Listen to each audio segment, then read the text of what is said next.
All right, a few minutes of practice remaining here for B squad as they are pulling on a fresh application of the 38-foot Viper pattern. We'll give you the A squad rundown, how they all finished up a little bit into game one. We'll also give you the update on the Brunswick Cup.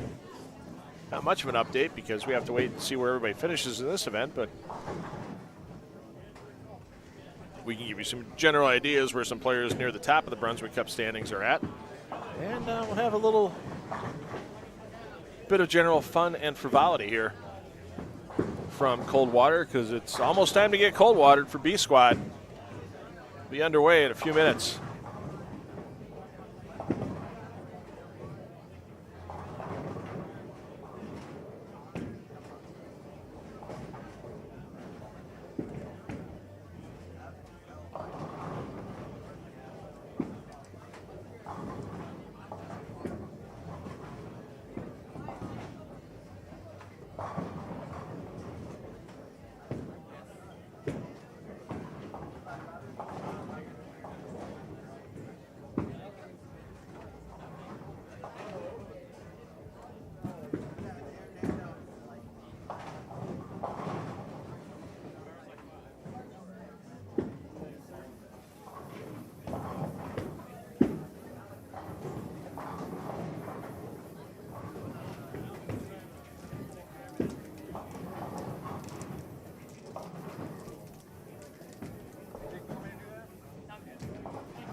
From Pla Mor Lanes and Adventure Golf in Coldwater, Ohio, this is the PBA BowlerStar.com Classic presented by Moxy's Xtra Pair.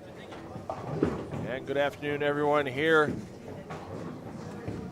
on the PBA YouTube channel. I'm $2 Phil Brilo taking you through B Squad this afternoon. C Squad hits the lanes tonight, looking at about 7:30, a little later than scheduled for the start of B squad once they get their fresh application of this 38-foot Viper pattern, similar to what A and B squads have both received. We're going to let these players finish up on their practice, and we will give you player introductions, run down the scores off of A squad, and give you an update on the Brunswick Cup. All here from Pla Mor Lanes and Coldwater and the PBA BowlerStar.com Classic presented by Moxy's Xtra Pair.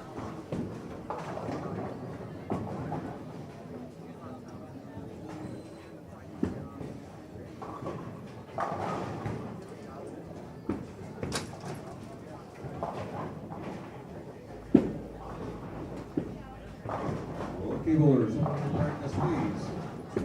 rectangular spin centers of the first ball cycle. Spectators and fans as a reminder. Please. Come on. Let's do this for Pete Jenkins. Oh my goodness. Man, So there's no flash video.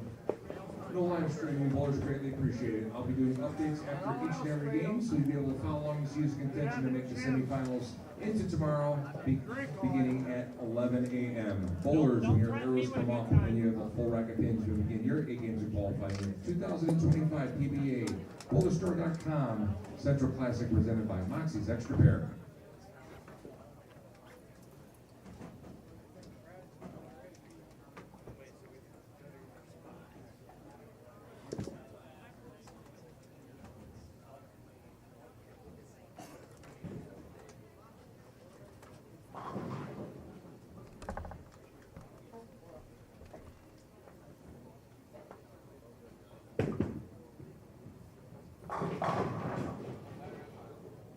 All right, thanks Bobby Jekyll for getting us underway. Our phenomenal Central Regional Manager for the PBA. All of our regional managers, some of the hardest workers in this industry. Not just at the events, but between events, getting events on board. And giving these PBA players an opportunity to bowl at some great places, just like here in Coldwater at Pla Mor Lanes. I want to thank the Hardings family once again for bringing 10 on the Deck Productions in. I want to thank the PBA for letting 10 on the Deck Productions stream on their YouTube channel, and Bowl TV for letting us have the rights to this event. Don't forget, a lot of these players in the field are eligible for the Regional Players Invitational. Qualifiers in September, October, November can be viewed on Bowl TV. And all the advancers out of the season-long points list and those 14 qualifiers will make their way to the National Bowling Stadium in Las Vegas in December for the 2025 Bowl TV Regional Players Invitationals Finals. $15,000 on top in the standard division, $10,000 on top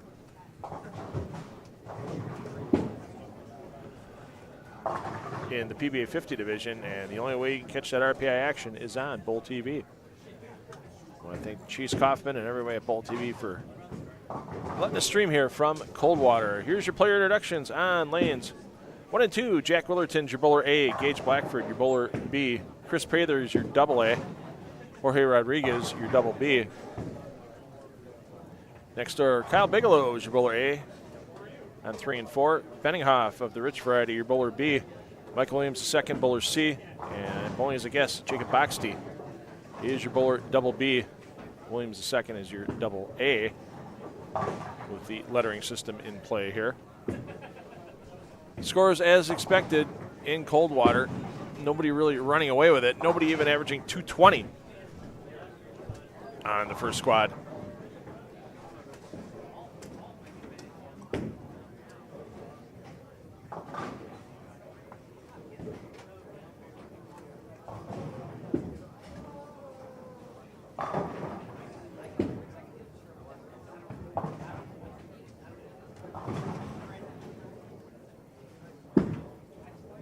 As leading the way on A squad was your winner last weekend in Minster, Ohio at the Kremer Roofing Classic. Ethan Fiore with a plus 138 total, just a 217 average, is your leader after A squad. Another Ethan McDonald, second on the squad at plus 124. Zach Tackett, plus 114 in third. And if you haven't seen Zach Tackett getting an actual break in Coldwater and then immediately getting cold-watered, I threw it out on my personal social media, Phil Brylo on Facebook. It's in some groups as well. Feel free to take a peek at that after B squad's complete. And I'm sure we'll see some cold watering here on B squad as well. Brandon Flora in fourth, plus 101. Patrick Dombrowski, fifth, plus 79. Bailey Maverick started with a 280 game, fell back into single digits in the plus after 6 games and made his way back to plus 54 to be in the tie for 6th and 7th with Zach Weedman. Weedman with a big finish. Game of the 250s the last game to get Weedman to plus 54. Curry Hersha up and down day, but Hersha in 8th at plus 53. Scott McIntyre Jr. plus 28 in ninth, and the number everybody's looking at when they walked in the door here, Evan Gens at plus 27 is in 10th place. We are taking 31 players to tomorrow's Advancers round. All pinfall carries over when that round starts at 11 a.m. Eastern time. So that's the number these B and C squad players are kind of looking at right now of what they'll have to beat. I honestly think if you finish at plus 40 or so, I think you're going to finish tomorrow. Finish tonight and make it to tomorrow, as I think it's getting a little tougher out there in squads with some of the bigger names. Not as many big names on C squad as there were on A and B. But stranger things have happened. Sometimes an entire squad can get cold watered. We've seen it before. Not too far out in the number of Evan Gens at plus 27 is Richard McCormick, just 2 pins behind A.J. Johnson at plus 13. Trey Heinrichsmeyer gave back a bunch of pins the last game. 146 finish for Heinrichsmeyer, has him at plus 11. And then we're into the minus. Ryan Nakota minus 22, Graham Fa minus 25, Jason Sterner minus 33. Just don't think a minus number is going to make it. It may be a baby minus, maybe a single-digit minus, but once again, we've got 8 games to bowl here on B Squad and 8 games to bowl on C Squad. Let's get you over to our next players. Once again, you're going to see some bumping, some shaking of the cameras throughout competition today. It won't be as bad tomorrow after we get done with our Advancers round. There'll be fewer players out there. As you saw during the practice, and if you missed it during the practice, you can see here at Pla Mor Lanes, it's pretty tight quarters. You can see where our cameras are at inside the players area on the tables. We're kind of sharing things with them.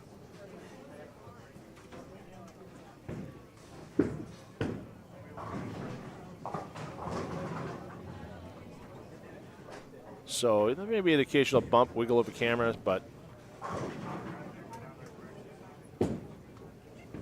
I think we'll be in pretty good shape all weekend long. And once again, there's quite a bit of the crowd here in Coldwater. Outside enjoying the sponsors tent. I just had a chance to grab a really quick, nice lunch, but people making their way back inside for B Squad action. And, oh, the barbecue. The barbecue pork's so good. Well, I've got the pin to rattle back up the gutter, but no conversion there on lane 7. Jeff Mann. So your players on 5 and 6. Your bowler A, Steve Novak. Bowler B, Ryan Spear. Bowler double A, Brad Miller, working on a couple of spares to start. And bowling is against Robert Vader. Vader making the trip down from Wisconsin. Vader's your bowler double B on 5 and 6. 7 and 8. Frank Snodgrass, who had a pretty good run in Minster last weekend. Ryan Liederbach, last year's PBA Central Regional Player of the Year, is your bowler B on 7 and 8. Parker Alston, your double A. Jeff Mann, your double B on that pair.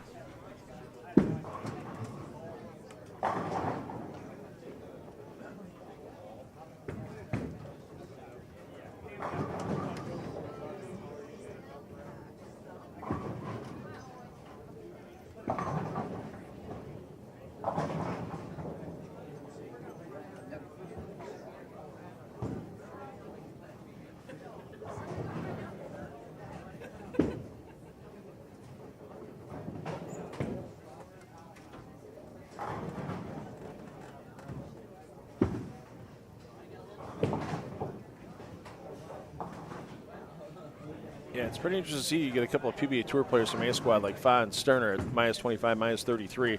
And then after that, it's a drop back to minus 80. And then it accelerates quickly from there for some of the players that may have bowled as guests in the event or might not bowl as many regionals as they'd like to. But when they get the chance to bowl Coldwater, you got to take the chance. You find something, you make your spares. You get yourself a pretty hefty check, as there's over $20,000 added to the prize fund for this event total, and first place once again is going to pay off $10,000 to our winner.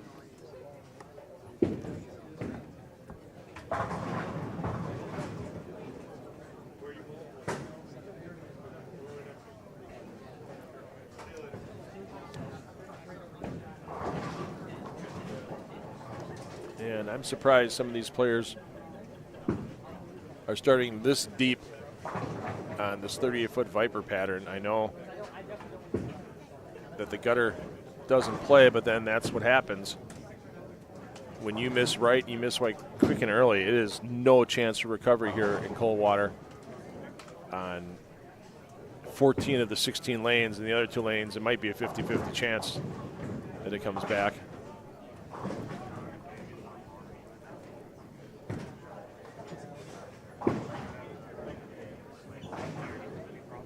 And here in Coldwater, 9 spare and a bunch of them are not bad frames.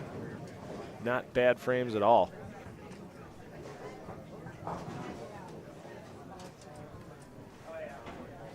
Get your 240s on the couple pairs that you can, where you know your ball roll, orb in your hand match up nicely, and then survive your other 6.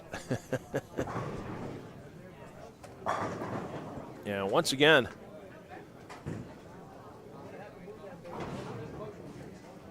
the very famous, never duplicated Pla Mor Lanes Omelet Award up for grabs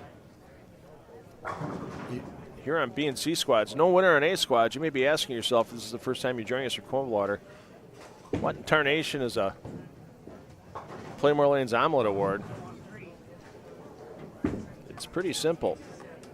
It's tough to score a pair-to-pair here at Pla Mor Lanes. It's an achievement to get 200 every game across the house, even if you were to put it on the house shot. I'm talking with league bowlers here. So a few years back, myself and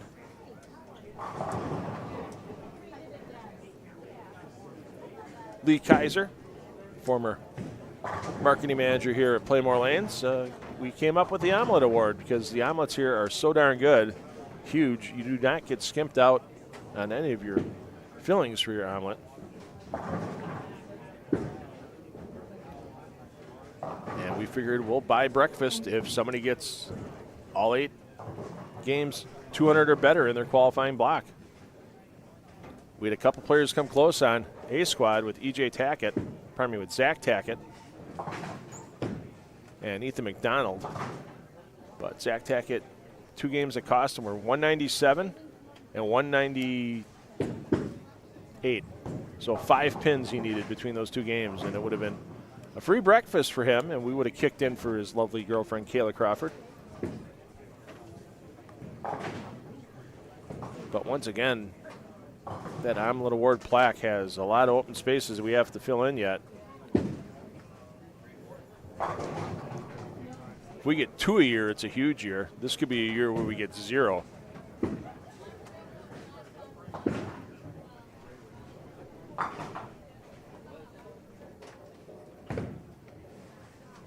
As you get a house that's notorious for not having the outsides play consistently, and then throwing a pattern out there like the 30-foot Viper that wants people to play the outside, but guess what? It's rough going if you do so. And then, of course, sometimes the unusual carry and pinfall. We showed you a couple examples during A squad. And we'll wait and see when the first report of a cold watering happens here on B. And make sure to get that to you. And if you missed it, with Zach Tackett getting fully cold watered after getting a break earlier today while his girlfriend Kayla was in the booth. That clip up on my Facebook page.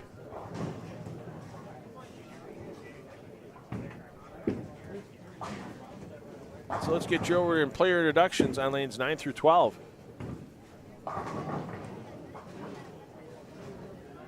9 and 10, Brett Lloyd, your bowler A. Brett Maley, your bowler B. Your defending champion here in Coldwater. That's right. It's Zeke 10K. Zeke Bate, your bowler double A. And Matt Kuba, who was runner-up in Delphus last weekend. Or pardon me, this last Thursday at the Dave and Diane Kill Open, one of our Brunswick Cup events. Kuba, your bowler double B on 9 and 10. 11 and 12, Brian Robinson, B-Rob is here. Alec Keplinger finished in second to Ethan Fiore in Minster at the Pla Mor Lanes Classic. Brandon Kennard, your double A, Zach Andreessen Only as a guest is your double B on 11 and 12. And we mentioned Brunswick Cup points. New to this year to the 3-event swing with the Kremer Roofing Classic in Minster, Ohio last weekend, the Dave and Diane Kill Open in Delphus, Ohio, Wednesday and Thursday, and this BowlerStore.com Classic presented by Moxy's Xtra Pair this weekend is the Brunswick Cup. And the Brunswick Cup is a points list. You receive 1 point for every player you beat in the field, so it makes it pretty easy to keep track of the points. And with Ethan Fiore having a win in Minster and a 5th place finish in Delphus, he leads the Brunswick Cup standings after 2 events. And of course, he's leading A squad now, but we won't assign final points until all places are official after our step ladder tomorrow. Patrick Dombrowski was also on A squad. Dombrowski in contention for tomorrow as well. Michael Davidson here on B squad. He's in 3rd in points. Alec Keplinger on the squad as well. Keplinger tied for 4th with Kuba, so players in the 3, 4, and 4 positions still alive for that $4,000 first place prize. $3,000 for second, $2,000 for third, $1,000 for fourth. Unfortunately for Graham Fa,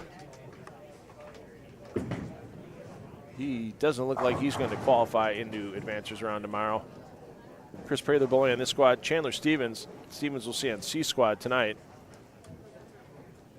AJ Johnson was on A squad. AJ, another player, kind of sweating things out. He's at plus 13, but Johnson's going to have a long way to go, especially because he's already 25 spots behind Fiore, or 25 points behind Fiore in the standings.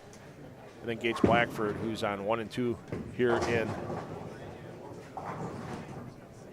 B squad, rounds out your top 10. Quite a few other players for the Brunswick Cup are close. And we will give you updates as we get through our rounds of competition tomorrow and let you know where your favorite player might stand as they try to take home part of that $10,000 Brunswick Cup prize list. And even some players that you didn't see in that top 10 still have a pretty solid shot, because there are 93 points available here in Coldwater, 93 players in the field. Finishing first, you'll get 93, second, you'll get 92, and so on. So a lot of scenarios are playing out, but even some players you didn't see on that list.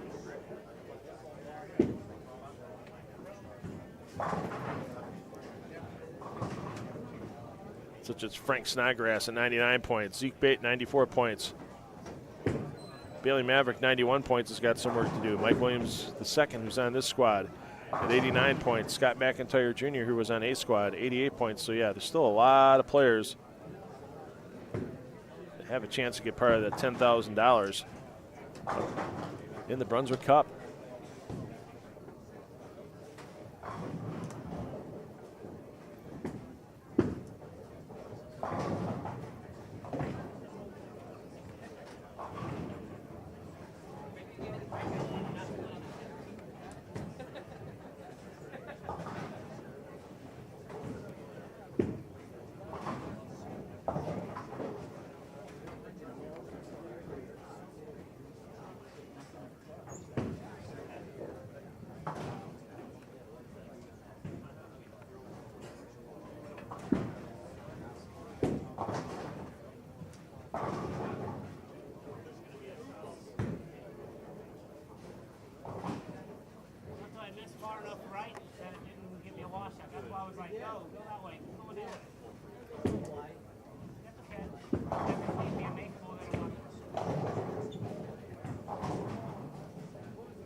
Just actually ran down and talked to Zeke Bate for a minute, and he knows patience is a virtue.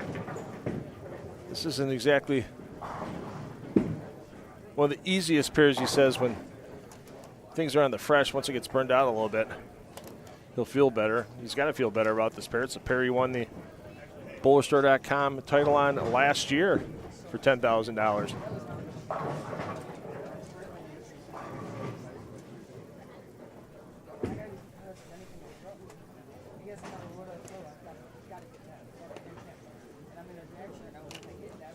Let's get you over to our last two pairs in play. Yikes. Yeah, that's what happens when you don't get it out quick enough on the Viper. And then you get it too quick and you take the 3 off the other side.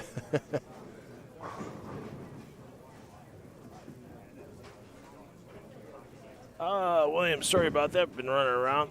Let's get you the live scoring link here.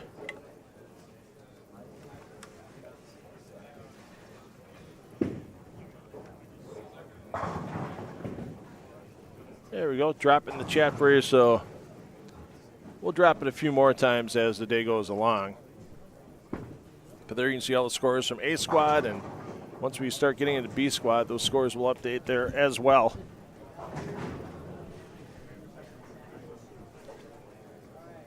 There you see Tom Smallwood, PBA major champion.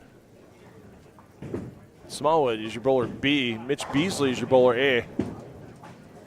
And Tommy Parker III, your bowler double A. So these two pairs, due to some late drops. Matt Russo was on the schedule, but Russo is a late drop for those of you that are Matt Russo fans.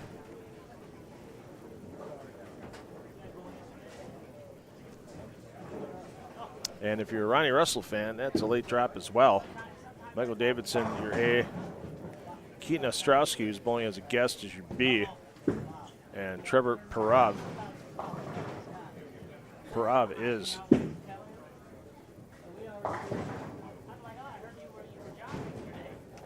your double A.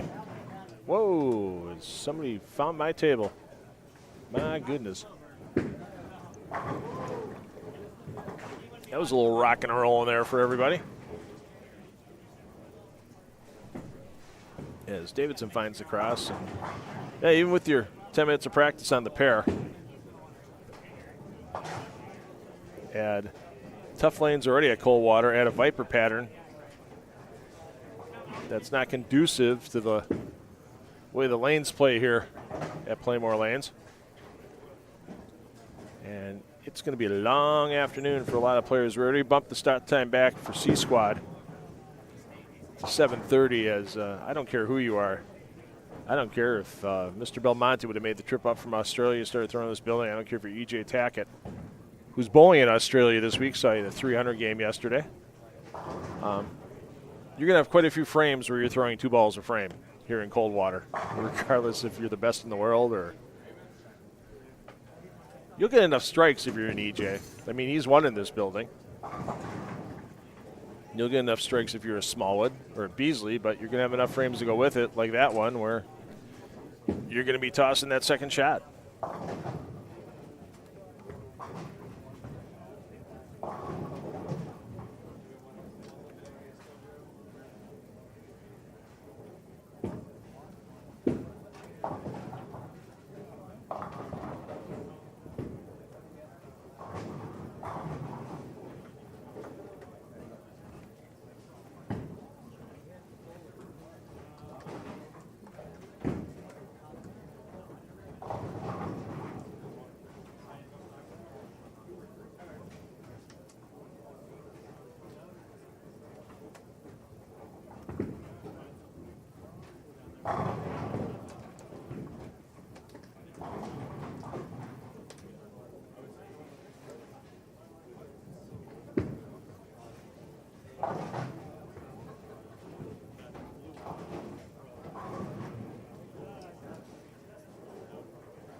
So these players are going to have to pace their play a little bit.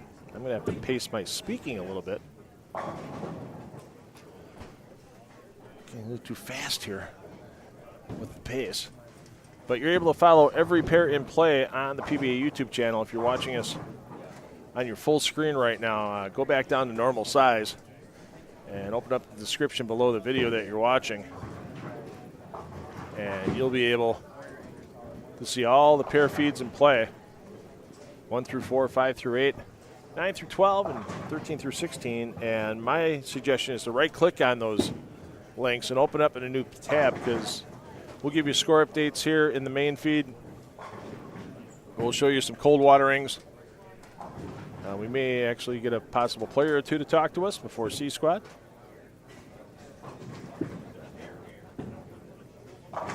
And, of course, we'll give you your player movement from pair to pair, as Prather's trying to put an early 244 on the board. I'm sure he's happy that 1 and 2 was on his draw during game 1 and not later in the block. Players are simply moving one pair to the right, so our players on 1 and 2 will go to 3 and 4. 3 and 4 goes to 5 and 6, and so on.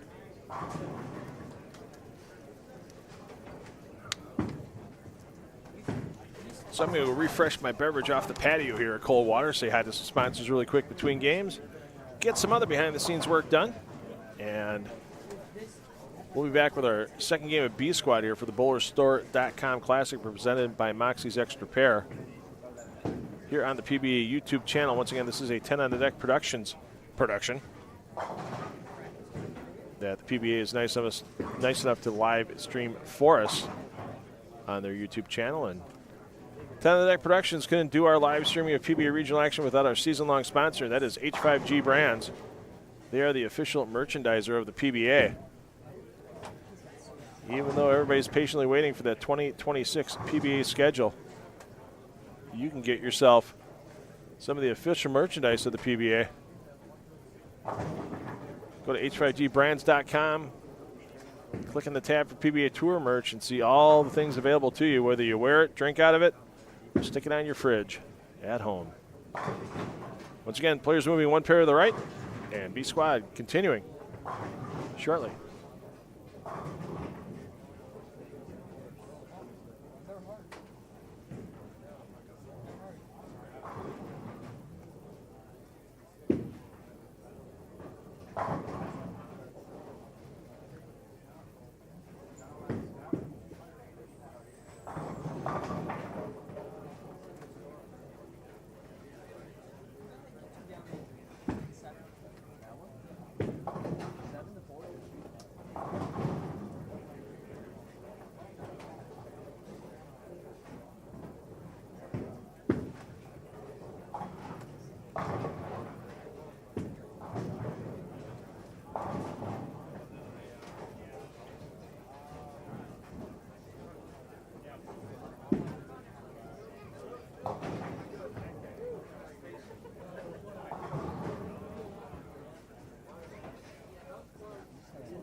Well, there's a score you don't see on a professional bowling sheet very often from Michael Davidson.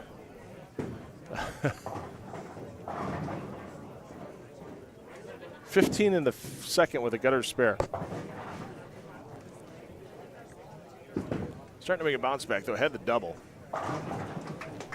And now looking at shooting the single pin. Once again, I think a lot of players take the attitude of 1 and 2 for some reason of get me out of here with 200 and I'm fine. I think it's that much different from the 7 other pairs inside the house that play different than 1 and 2, but to each their own. Here's your update after game 1. Chris Prather, 243. Tommy Parker III, 218. Rich Benninghoff, 211. Kyle Bigelow, 206. Robert Vader, 202. Alec Keplinger, 202. And Brett Lloyd at 200. 7 players shoot 200 or better. A couple short than this morning. This morning we had 11 on A squad that had 200 or better their opening game. But there's still some players that are close. Matt Kuba, 199. Mitch Beasley, 191. Tom Smallwood, 191. Michael Davidson, 186. Ryan Spear, 185. Trevor Parov, 182. Jacob Boxty, 181. Your 2022 champion, 2023 champion, Frank Snodgrass, also at 181. And your defending champion of Zeke Bate at 180. Once again, scoring link in your chat. Thanks, everyone, for joining us this afternoon. I'm $2 Phil Brylow, bringing you the live streaming action all weekend long here from the BowlerStore.com Classic presented by Moxy's Xtra pair.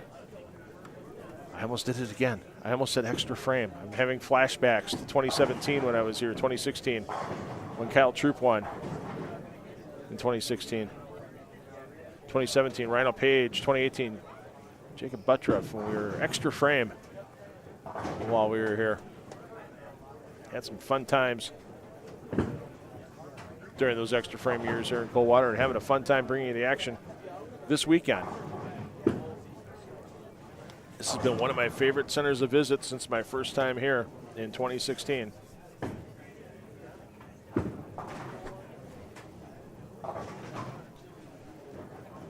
It's a prelude you see on 3 and 4. Double offset the open, so pacing 190. Once again, getting off a pair.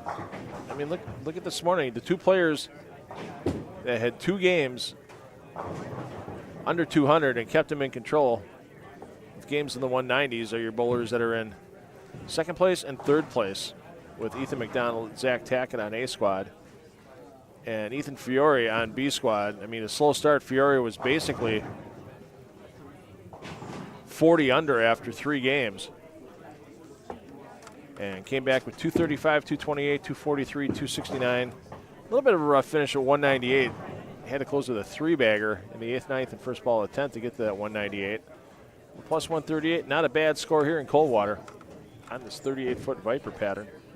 If you have any questions about this event, feel free to drop them in the chat here on the PBA YouTube channel. And don't forget, you can watch all pairs in play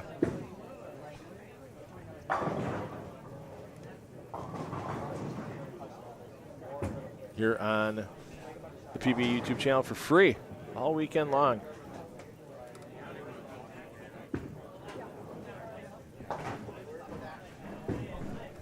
And for those of you joining a 10 on the deck production for the first time, I'm $2 Phil Brylow. I am 10 on the deck Productions. And we're glad to work in conjunction with the PBA. We're not part of the PBA, but we're glad that the PBA lets us live stream these bigger regional events to the PBA YouTube channel. There you see Brad Miller, who gets the 4 to wiggle, jiggle, and not fall down. Brad Miller, 179 opening game.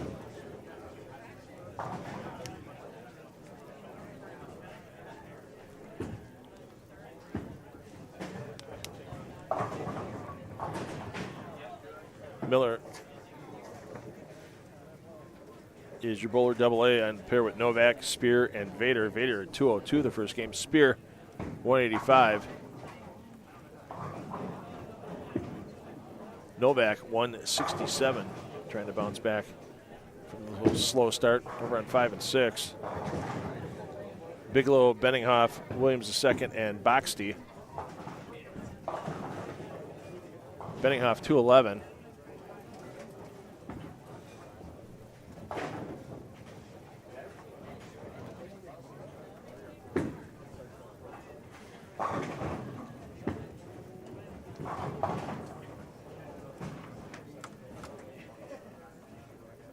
Williams II, 131.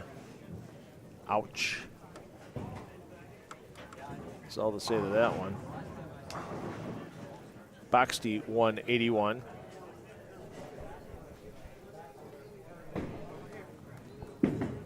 And Bigelow, 206 for their opening efforts.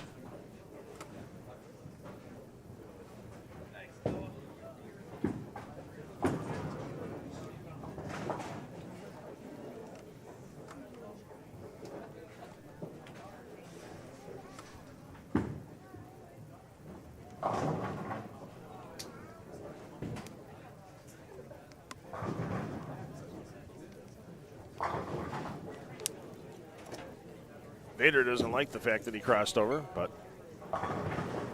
must take the score. It was a legal delivery. Therefore, the score goes up on the board. Take a peek in on Alec Keplinger. Keplinger, 3-bagger spare to start, looking to make the 5-pin. Keplinger at 202 for his opening effort.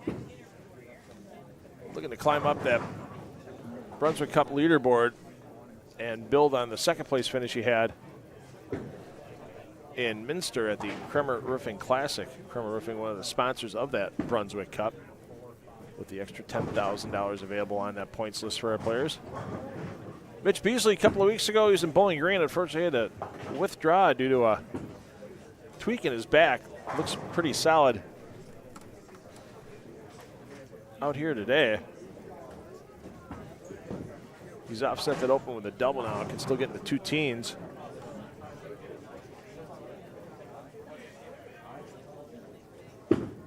As Tom Smallwood looking to build on the 191 start. Single pin miss on the end of the 6-bagger.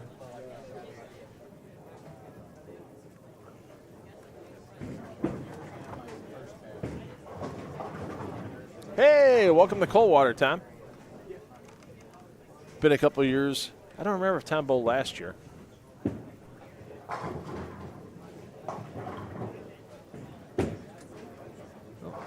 Smallwood can't get the speed and the roll for the bounce. We did see a 7-10 made earlier today on A squad by Michael Bankert.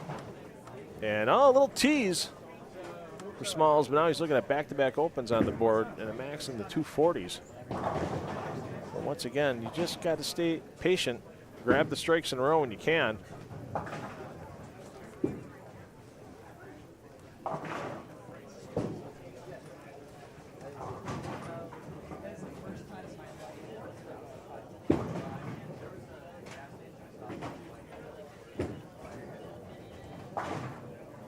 Yeah, Beasley's been battling the injury bug for a long time, and sometimes it doesn't take much to bring it back. And Mitch, yep. Welcome to Coldwater.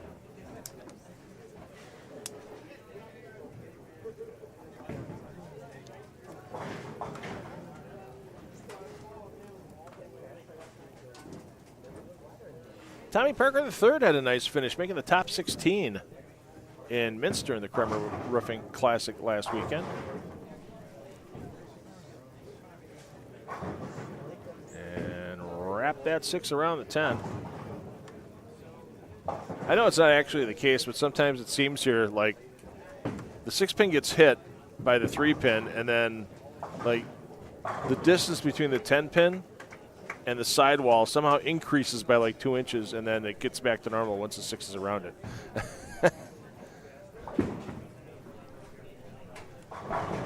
It just seems like there's more wrap 10s than in some other bowling centers here in Coldwater, and that's part of the, for us watching, the charm for the players bowling, the frustration.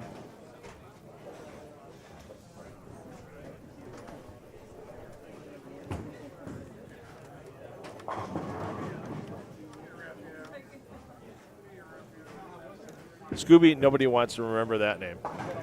We'll just nip that in the bud right there. Adam, thanks for the compliment. I have my moments, let's put it that way. There's some guys out there like Emil Williams Jr., like a Dave Lamont, that do a solid job on that microphone along with other. I mean, Emil's kind of like me on those bowl TV shows. He's got maybe 1 or 2 other people helping him out with the production, but he does a lot of that work himself. Yeah, I am the production crew here in Coldwater. I'm your commentator. I'll be your camera operator tomorrow during the stepladder. I'll be your graphics guy all weekend long. I'll be fetching coffee for myself since I don't have a production assistant. I'll be getting my own lunch later. So, but hey, glad to bring this to you. Thanks to Rick and Linus Hardings and the Hardings family here at Pla Mor Lanes for, fueling up the Renault car a couple of times and let me attach a trailer on the back of it, get down here.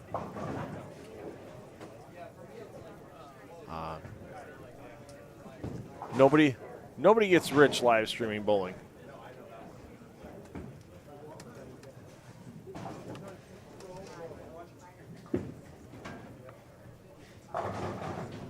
But we do it for the love of the sport, and glad to be bringing it to you all weekend long here. And thanks once again to the PBA and Bowl TV for working with 10 out of their productions to make sure everybody gets to watch this great event for free.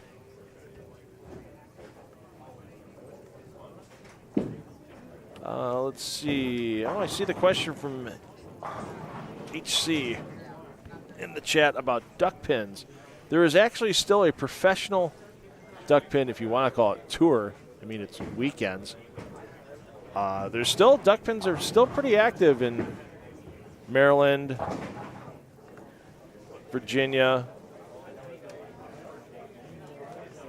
that area of the country, even a little bit in the North Carolina.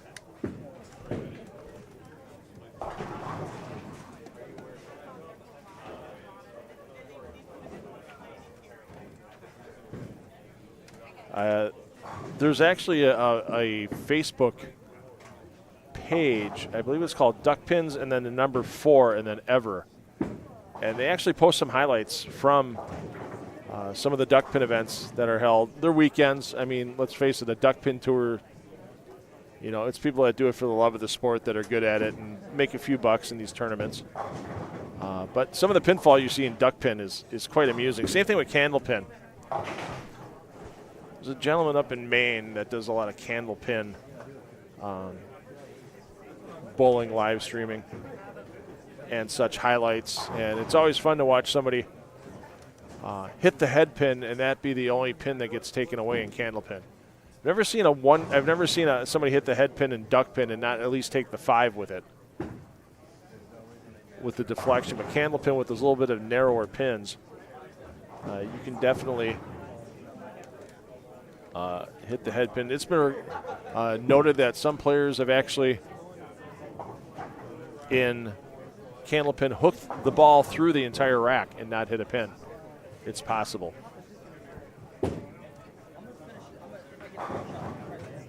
Yeah, duck pin forever streams. Okay, so, yeah, whoa, there's a gutter ball. We've seen a few of those today on this 38-foot Viper pattern. Kuba in the Brunswick Cup points list contenders right now as he steps up on lane 12. Yeah, there's just so many variants of the sport of bowling. I know cocked hat, there's it just uses 3 pins and a small ball. That's in St. Louis in, I think, 1 bar it's still left in. Oh, there's cold watering. Didn't think it was that bad for Kuba. Guess it was. Obviously, miniature duck pin bowling is taken off. You can see them in a lot of bars, game rooms, Chuck E. Cheese type establishments. There's something you don't see too often. Welcome to 0 for your frame.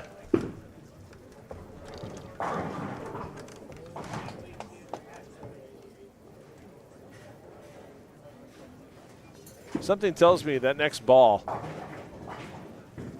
for Brett Manley is going to be pulled left. Something tells me. I'm not 100% sure. But in Milwaukee, where I'm from, there's Kaz's Mini Bowl, which is up until recently, and I haven't been there in a while, but it used pin boys, and it was a 15-foot lane. They used duck pins that were pretty tight. It was pretty easy to shoot 300 on the Mini Bowl lanes. So we're candle pin, I think, if you shoot a 200 game, you may be one of the top 10 games of all time. And I know in duck pin, at least years ago, it was 279 was the highest game ever. There used to be a full-size duck pin center in the greater Milwaukee area called Quackers. I actually did some consulting work there many, many years ago. And they took a 10-pin bowling center, 12-lane center, and converted the machinery over to the duck pins. yeah, it lasted for a couple of years, and then the owners, there were like 5 different guys that owned it. They all got greedy, and then it was back to a 10-pin regular bowling center about 5 years after it opened as duck pin. Oh, yeah, Canadian 5-pin. There we go.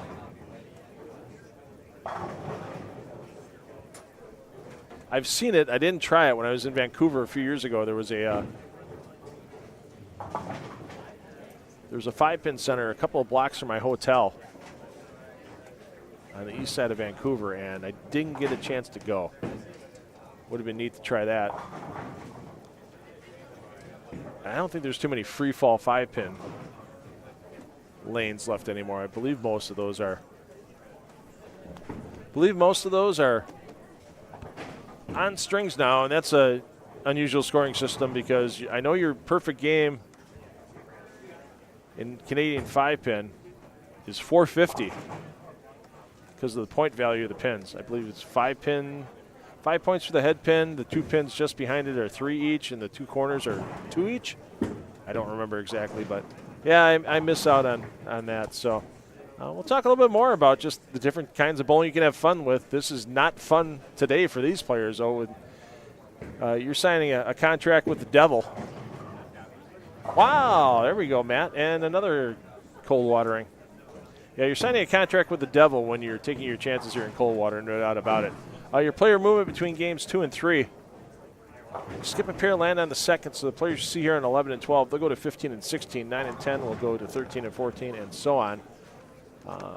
Glad everybody's joining us on a Saturday afternoon. Hope the weather by wherever you're at is as gorgeous as it is here in Coldwater. Just took a peek out a little while ago at the sponsor tent, and it is packed, and it's getting a little tougher to move in this bowling center. As let's take a look. Let's take a look at the crowd cam here. And yeah, the bleachers are starting to fill up all the way down. You can see standing room only behind that. It's going to get a little tough to move here, and that's not a bad thing at all. Glad everybody's joining us here at Pla Mor Lanes in Coldwater. The PBA BowlerStore.com Classic, presented by Moxy's Xtra Pair, rolls on after players move. 2 pairs to the right.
start off here on our first 4 lanes. We're going to second game scoring update coming in shortly. So we've got Beasley, Smallwood, and Parker the third. Your AB, AA, 3 and 4. 1 and 2 is B-Rod, Brian Robinson. It's your A, Alec Kipling, your B. Brandon Kennard, your AA, Zach Andreessen, your bowler. Double B on 1 and 2.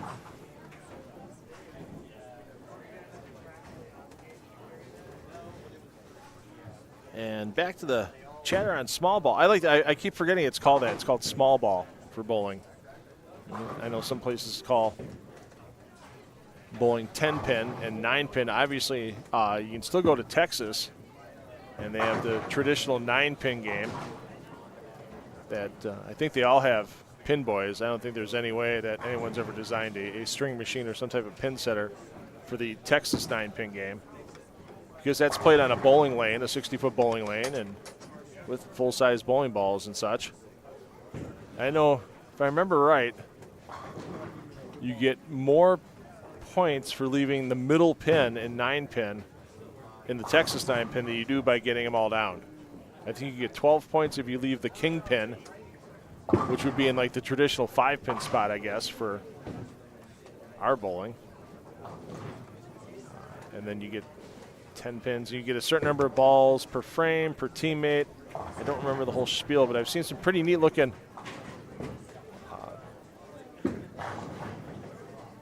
9-pin bowling places. I mean, if you want to look at some really cool bowling places all over the U.S., on Facebook, go to Maple and Pine by Kevin Hong on Facebook. Great Facebook group. He puts out a calendar every year, too, with some great photography he does. I know he was just in Nebraska taking some photographs of some rural bowling centers. And you can, see some really neat stuff with Maple and Pine by Kevin Hong. And please, like his page, support his page. And if you're a fan of neat-looking retro bowling centers, bowling equipment, buy his calendar when it comes out every year.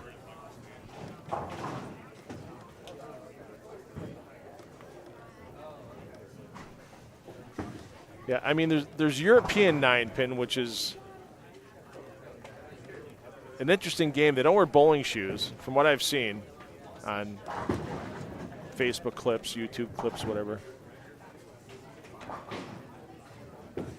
Yeah, they don't wear bowling shoes. It seems like right-handers throw off their right foot when the ball's going by the right foot, and then they step into their left foot to finish. They have a little string or a little bar out past the foul line that the ball can't be lofted over. I don't know if they even use any conditioner on the lanes in 9-pin. And there's a couple different kind of 9-pin lanes. There's a regular lane, and then there's a lane type they call shear, which is German for scissors. And it kind of reminds you of a pair of scissors because it starts narrow in the beginning and then opens up at the end for some reason. So it makes it a little tougher to shoot at the pins on the side of the 9-pin rack because it's set in a diamond. 1 pin, 2 pin, 3 pins across, and then 2 pins across, and then the back pin.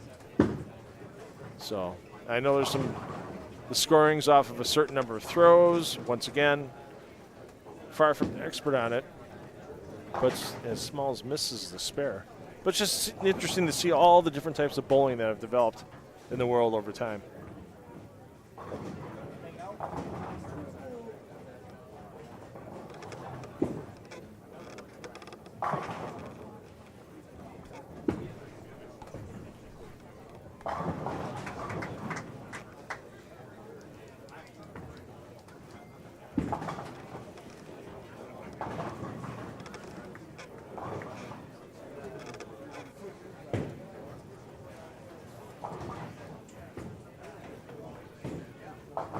So I'm going to throw the live scoring link into the channel once again in your chat.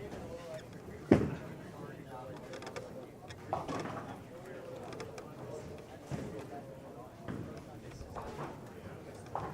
we should have our 2-game scoring update, if not now, momentarily.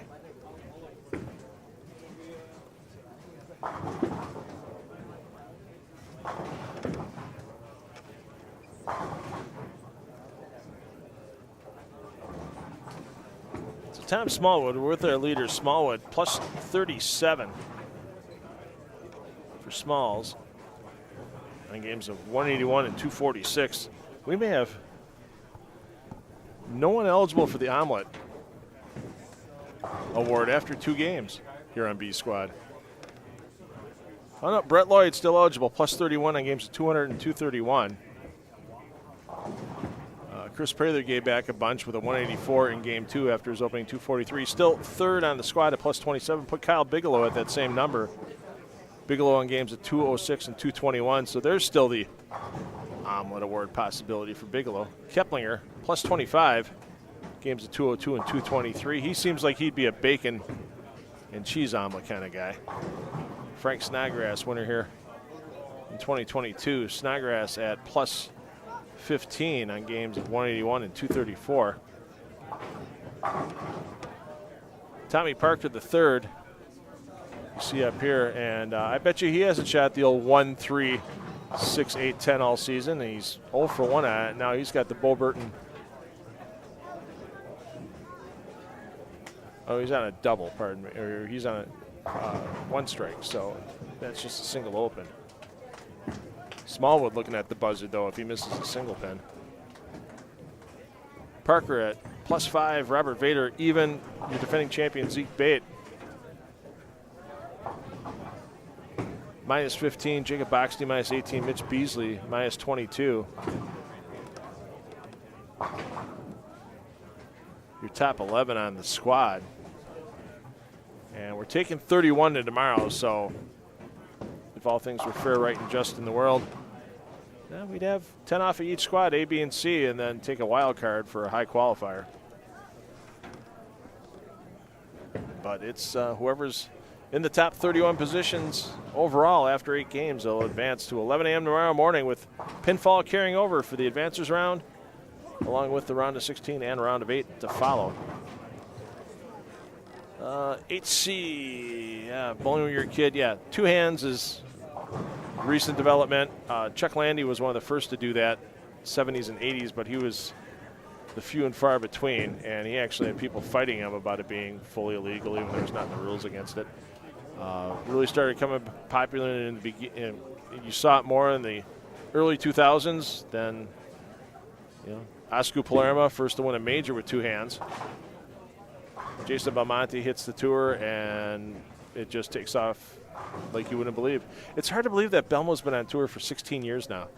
It just doesn't seem possible that it's gone that quickly for Jason.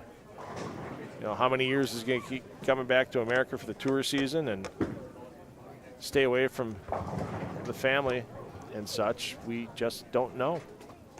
That's a decision he'll make, and when it's time to come, I think he'll be done. I think maybe once he says, I'm done with the regular tour, maybe the PBA 50 tour, you might see him at a major.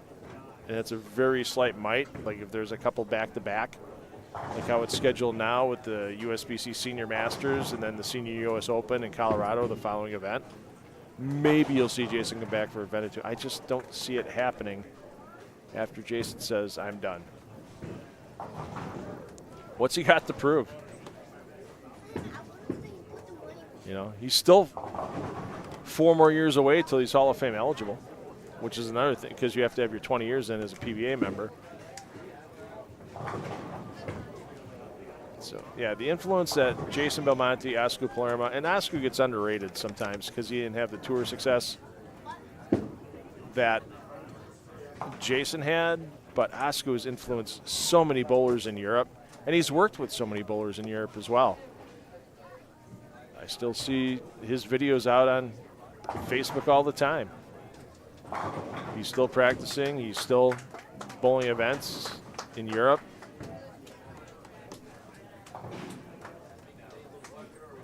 I think he and Martin Larson both pretty much done with the PBA Tour. Of course, they're battling it out right now in Sweden at the Storm Lucky Larson. The Early Bird squad's going on this weekend, and some players like A.J. Johnson, Ethan Fiore are heading to Sweden once they're done here in Coldwater. So, oh, Mr. Harris, I would not say everybody. Have you ever seen the form of Tim Cagle III? Or, pardon me, Tim Cagle II. That is literally a chest push with 2 hands that puts rotation on the ball. So 99.999% of people use the dominant hand to bowl, but watch Tim Cagle, because as we said, there's a couple other players too that come to mind. The bowlers come to mind. Unfortunately, the names don't. I mean, we're getting into game 11 here at 24 games of broadcasting day, so I'm sorry if the mind isn't as sharp as it should be, but I know there's another player on the West Coast that uses a two-handed push style as well. And you know when they're bowling because you hear the thump. Because when the ball's getting delivered from right at the base of your breastbone, of your ribs in the front, that's about where these 2 players deliver the ball from. Actually, 3 players. There's one other one too, but once again, I apologize. Name's slipping. But yeah, I remember working for Flow Bowling, and we were at regional. We were streaming in Rohnert Park from Double Decker Lanes, and Tim Cagle II made the finals, and everybody, we put highlights out there on Flow Bowling, and everybody was just like, what? Huh? Yeah. And he almost won that regional, and he's won regionals. He's been a PBA regional champion.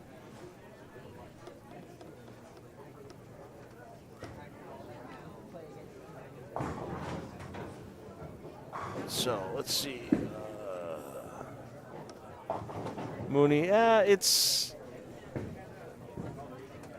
50-50 on for the young men. Still, majority of the ladies are throwing it single-handed, but more and more are converting for the ladies to a two-handed style. Look at Nora Johansson that was on from that PWBA 15th anniversary and the Tour Championship for the ladies. There was a spectacularly two-handed. So, and Jared, yeah, Jared two-handed. Deal Bernard, I streamed the Celeste Walker Midwest Regional Memorial Day weekend here on the PBA YouTube channel. And Deal Bernard was using literally all 40 boards on the lane. He did a pair, didn't like his ball reaction up the left side, switched to a backup ball, was throwing it off second, third board on the right side. And then wasn't happy with the ball reaction on the right side in some pairs, went back to the left side. He threw a 300 with the left-handed hook at one point in the tournament, and Deal's phenomenal. More and more young players are learning how to use all 40 boards on the lane. I've even seen some players now that throw one-handed. They're learning how to throw a backup ball for when it needs to come into play. We've seen Simonson, I think Simonson this week in Korea at an event that Simon was at, is throwing a backup ball and shredding racks. I mean, nothing wrong with having a bunch of tricks, especially at this level, to score the best you can and take home a check, take home a win. I mean, Deal Bernard's 21 years old. He already has 13 regionals under his belt.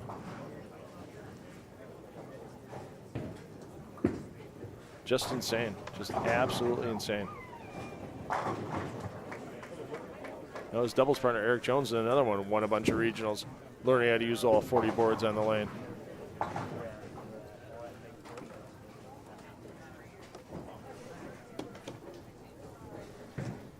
I don't know how many more revolutions there can be in the bowling delivery.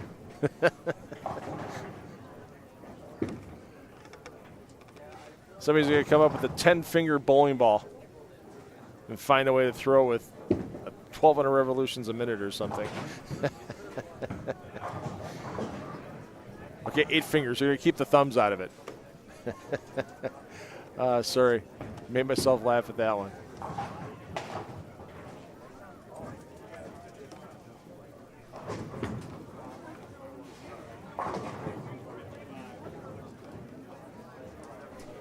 Well, let's check back in on our leader with Smallwood.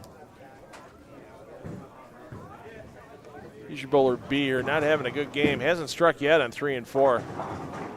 On an open 78 in the 8th, so he'll be moving backwards in the standings.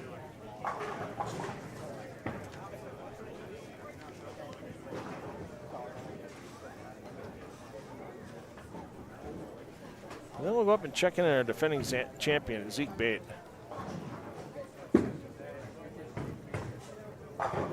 Hey! Smalls kicks one down. Put a few together. Escaping 198, and I bet you Tom Small would be a happy camper to get off that pair with that score. Zeke Bate bowling in the double ace spot here on 15 and 16. With Brett Lloyd, your A, Brett Mahler, your B, and Matt Kuba, your double B.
So let's see what Cooper can do here. As we said, with this Brunswick Cup points list, Cooper's in a decent position after the first two events. He's tied for fourth with Alec Keplinger. That second place finish in the Doug and Diane Kill Open on Thursday at Delphos Recreation Center helped with that vault up into the top 10 for Cuba.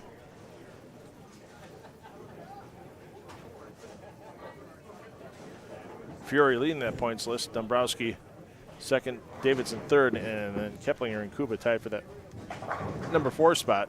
But with 93 points on top, I mean, Fiore's at 131 after 2 events. You get a point for every player you beat in the field. 93 points can go a long way for some of the players outside that top 10 looking in. And we'll give you a little more rundown on the Brunswick Cup during game number 4. Wow, I got up and do things for a couple of minutes and the chat blows up.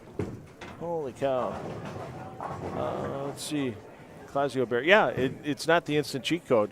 If you get a two-handed bowler that's rev dominant, ooh, yeah, that could be tough. I mean, you look at a Sean Maldonado. Sean's not exactly the highest two-handed rev rate guy. I mean, it's up there.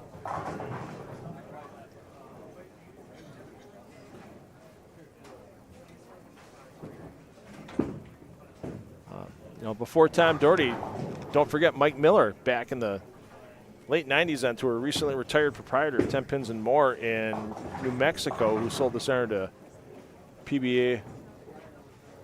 former PBA player Mike Fagan.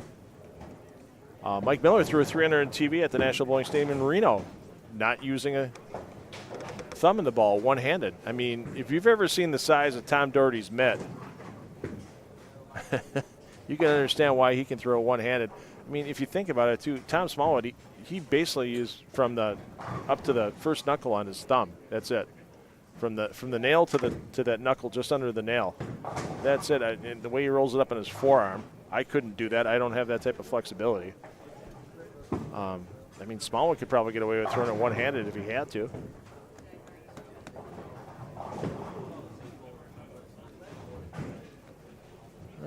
Let's see.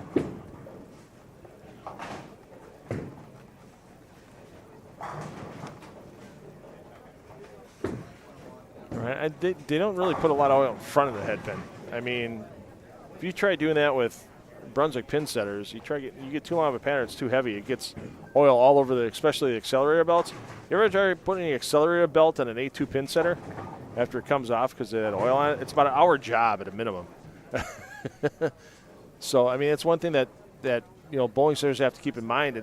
And sure, oil will carry down, especially depending on the equipment used and stuff. We've all seen the videos of pins that slide when they're contacted right dead in the center of gravity, and the plastic's all slippery with oil, the plastic ring on the bottom of the pin.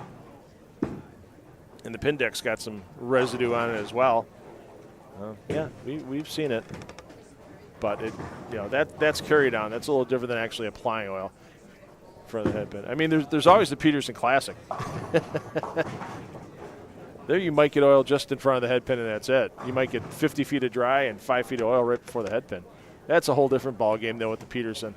That's a fun tournament. I'm sure there's a few Peterson stories out in the chat. Yeah, Walter Ray knew he had to, with getting older, you lose flexibility, you lose ball speed and such, and especially axis rotation. So that's why Walter Ray went to two-handed when needed. I saw him shoot a two-handed 300 in Minnesota at a PBA 50 event back in 2019. It was fun to watch. It's fun to watch a player like Walter Ray adapt. Hopefully he comes back from shoulder surgery and gets a good chunk into the – ooh, this Kuba misses the 10-pin – into the 2026 PBA 50 season. And congrats to Parker Bone III for winning the PBA 60 Player of the Year. Tom Doherty, PBA 50 Rookie of the Year. And John Janowitz again. Double J. PBA 50 Player of the Year. What an incredible coming out party Janowitz has had since turning 50. Just phenomenal.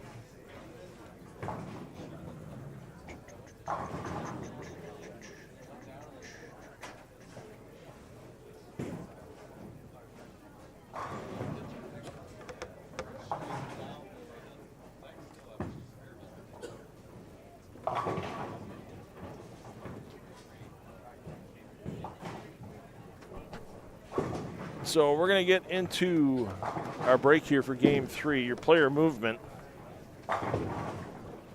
between Game 3 and Game 4. Skip 2 pairs, land on the third. So the players you see here on 13 and 14 will move to 1 and 2. I'm sorry. Players on 13 and 14 will move to 3 and 4. 15 and 16 moves to 5 and 6. Skip 2, land on the third.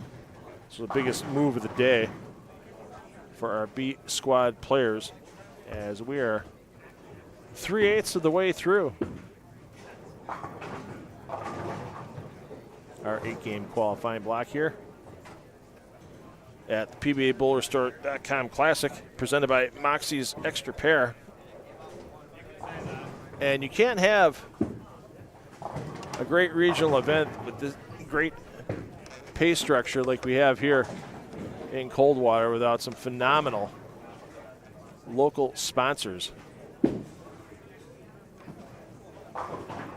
And we're going to show you some of our diamond, platinum, and gold sponsors that help not only get me on the air here this weekend for you, but also help put up the $20,000 in added money to the prize fund for these players, and that in turn gives the $10,000 first place prize to our champion tomorrow. And I want to thank some more of our bronze sponsors while you look at the diamond, platinum, and gold sponsors, including Mr. Shop, Prudential Advisors, T-Ford's Pizza and Subs, Borger Bicycles, Coldwater Implement, Chief Supermarket, Sanning's Service Station, Loudy Office Machines, Winners Meats, K9 Clubhouse, Mercer County Awards, Swain Awning and Patio, Vision Awards, Scott's Carryout, The People's Bank, Gels IGA, Brunette Dental, ICS Coffee, Coldwater Hardware. Hey, I bought my couple extension cords yesterday at Coldwater Hardware. Thanks to them for that. LaFeld Industrial and Welding Supplies, Coldwater American Legion. Yeah, it's right out the side door here at Pla Mor. And Knapp's Carryout, some of our great bronze sponsors. Without their support, this event would not be possible. We'll see you after player movement for Game 4 of this PBA BowlerStore.com Classic presented by Moxy's Extra Pair. I'm $2 Phil Brylo taking you through tonight. C Squad hits the lanes about 7:30. We pushed that start time back a little bit. And our elimination rounds start tomorrow with the advancer rounds beginning at 11 a.m. Eastern time on Sunday.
right, let's start you in game 4 here. B Squad, PBA BowlerStore.com Classic presented by Moxy's. Extra pair. 9 and 10. Beasley, Parker III, and Smallwood.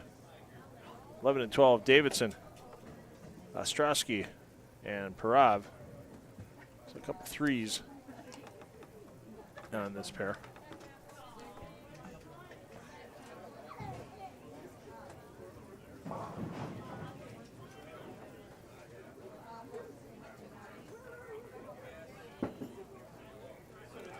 We'll get you caught up with your leaders momentarily. But right now, we want to take the time to thank our season-long sponsor for 10 on the Deck Productions. Live streaming of PBA regional events with our friends at h5gbrands.com. New lower pricing across the board, whether it's for styles that are already made that you can finish off at your name, logos, whatever you care for, or designing your own jersey. And if you just can't quite get that idea the way you want it to look, you can trust one of the designers at H5G Brands to help you be bold, be creative, be original. Check them out after we're done with B Squad at h5gbrands.com. And don't forget to get your official PBA merchandise from H5G Brands as well.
Tell you what, some of the success players found on A squad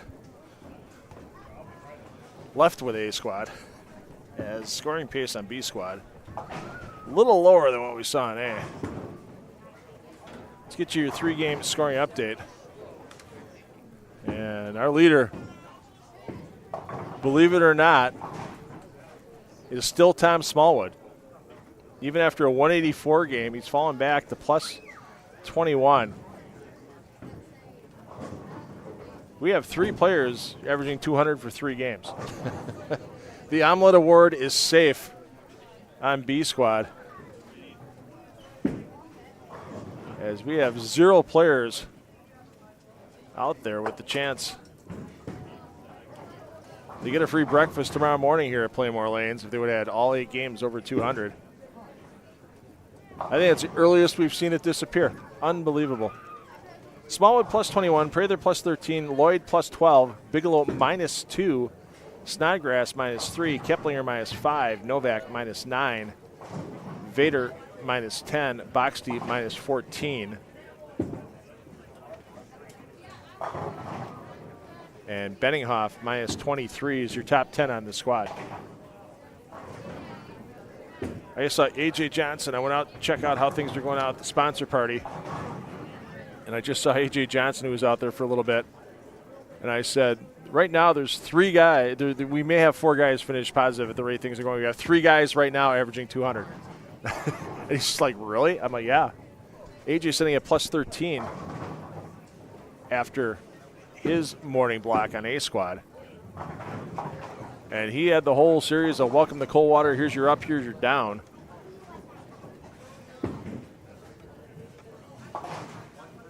Was up around the plus 50 mark, and the last 2 games are 174, 194. To drop back to plus 13. Trey Heinrichsmeyer was also in that plus 60 range, but Trey gave it all back in the last game with a 146 game.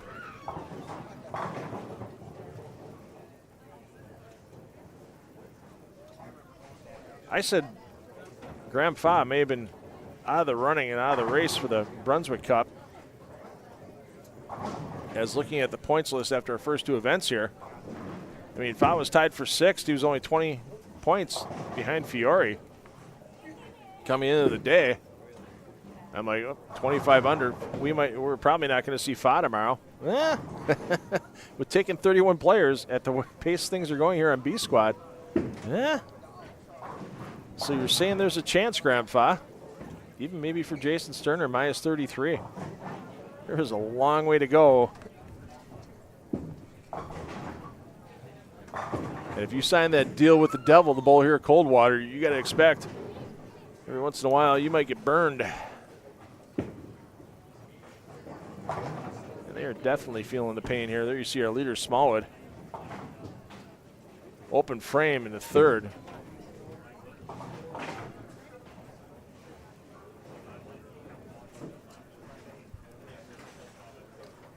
Welcome to Bowling Survivor. I am not your host, not Jeff Probst. But I am $2 Phil Brylo.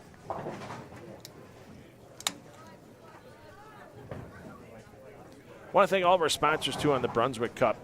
I mean, Brunswick put up a big chunk of change to get that started. WCSM Radio and Buzzard Media got everything together. Community Lanes in Minster, here at Pla Mor Lanes in Coldwater, Delphos Recreation Center in Delphos, Ohio, BowlerStore.com and Kremer Roofing, all your major contributors to the Brunswick Cup. And something tells me with the start of the Brunswick Cup this year, next year might be bigger and better.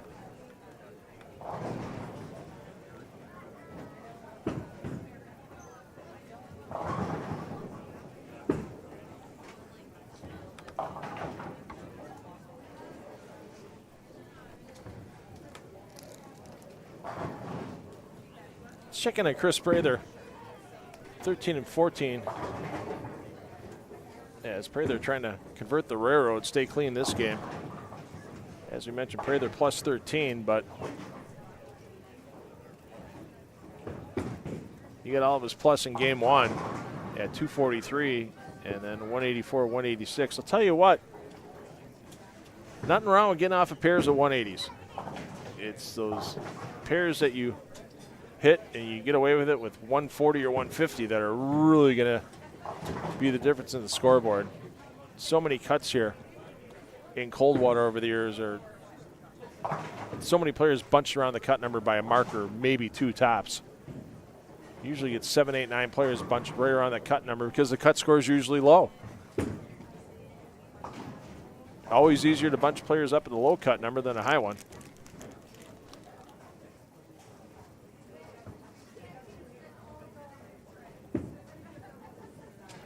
Prather, your bowler double A on 13 and 14. Bowling with Jack Willerton, Gage Blackford, and Jorge Rodriguez. Rodriguez well under after 3. Blackford, he was one of our top 10 in points. He was number 10 in points. His run towards Brunswick Cup money is going to come to an end. He's in triple digits to the minus already, along with Willerton on 13 and 14. Benninghoff hanging tough, minus 23. Benninghoff, who's your bowler B, to go with Kyle Bigelow, your bowler A. Bigelow minus 2 after his first 3 games. Michael Williams second.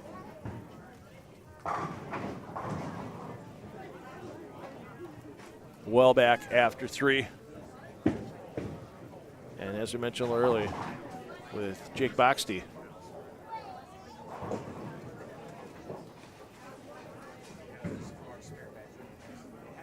Boxty hanging tough, minus 14 for the first 3 games for Boxty.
And the pull-up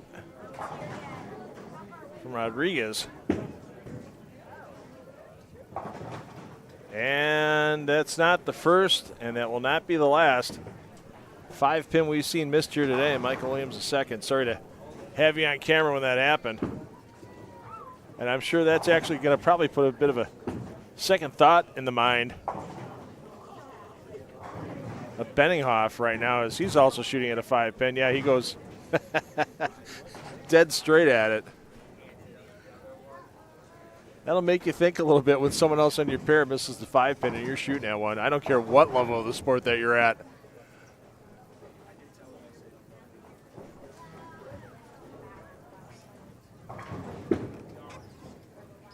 Pray they're keeping it clean. Not a bad thing at this point. Problem is, you know, you're looking at trying to make up 100-plus pins on the leader. You get out of here, you know, plus 30 if you're Prather. Let's be honest, you'll take it knowing what the scoring pace is, but knowing you've got a long road to catch up 100 pins tomorrow. Even with 9 games altogether tomorrow, 4 games in our advancers round, 3 games after we cut to the top 16, and then another 2 games with carryover pinfall when we cut to our top 8. Even with those 9 games tomorrow, trying to make up 100 pins on a leader is not going to be easy at this scoring pace.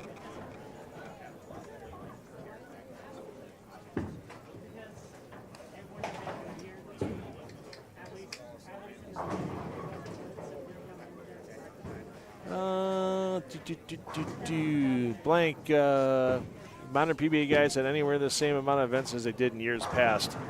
That was a blessing and a curse. There was a great article years ago by PBA Hall of Famer and the man who ran the West and Northwest regions of the PBA for a couple of decades, the late great Gary Mage, who bowled on tour. I mean, he was best friends with Earl Anthony, bowled on tour 70s and 80s type of thing. And he said the worst thing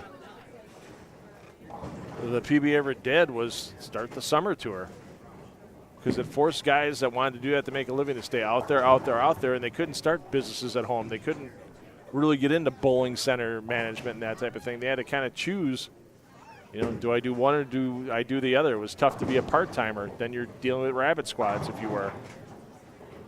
If I could find that article again.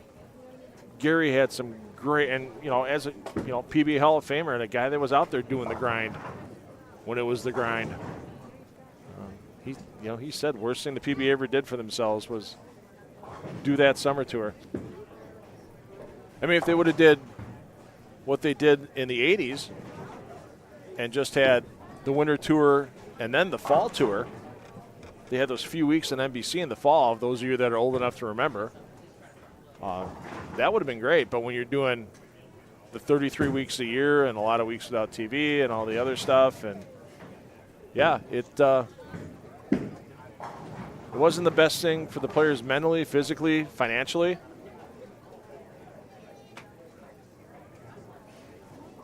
And as much as we love the sport of bowling, and that's why we're all here watching today, let's be honest. Nobody's doing this because they can't stand the fact that Chris Prather kicked the bowling ball down only last week. Best thing I've seen out of that was somebody sent Chris an application to be a walk-on kicker at a college. He's got some friends with really good senses of humor. And that was the best one. I was thinking about going out and hitting like a Dunham Sports or something and just getting a cheap pair of football cleats and having him autograph them. But no, they took it one step further. Here's how you walk on as a kicker at our university. Oh, it was a beautiful thing. And hey, everybody fries. Some people do it differently. And that was back-to-back 7-10s on that lane for him. He's going for a championship. Okay. He had a mental slip. Okay, doesn't make him a bad human being.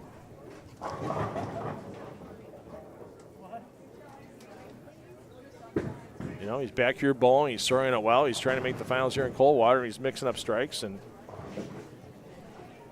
guarantee you he'll probably have a little different attitude on the bad shots if he makes a step ladder this Sunday.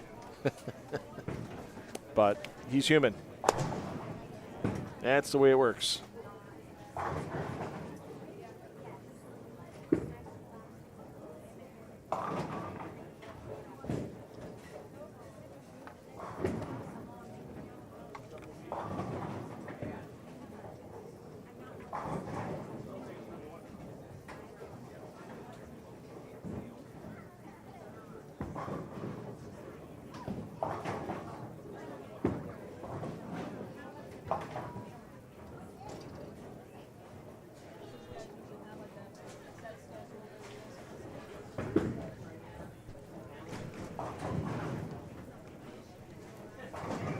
So it looks like we have a late add to C Squad. So we're going to have 94 points on top, not 93 for the Brunswick Cup winner tomorrow. Of course, second place will get 93 points, third place will get 92, and so on as we calculate our top four. Matt Russo was a late withdrawal. So don't know why, don't know how. Just know that Matt Russo was a late withdrawal. Ronnie Russell was also a late withdrawal as well, for those of you that may be Ronnie Russell fans, and pray they're feeling it right now. And once again, make your low games be 180s, pop your 220s, 230s. 3-4 games you have the chance, and you're not sitting in bad shape for tomorrow. Sometimes it's just tough for inexperienced PBA players to grab onto that concept when it's a grind fest like it is here in Coldwater.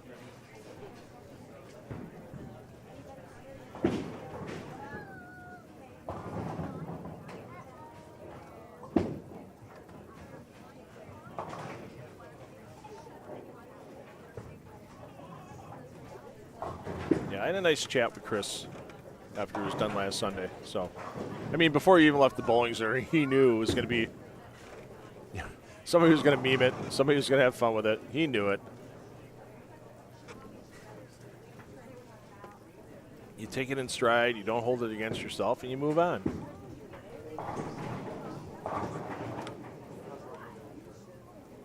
And once again, Prather, solid finish in Delphos on Thursday. He was the qualifying leader there, fell back a little bit in the advancers round on Thursday, but still took out a bunch of points. He's tied for sixth with Graham Fa right now in the Brunswick Cup standings with 111 points.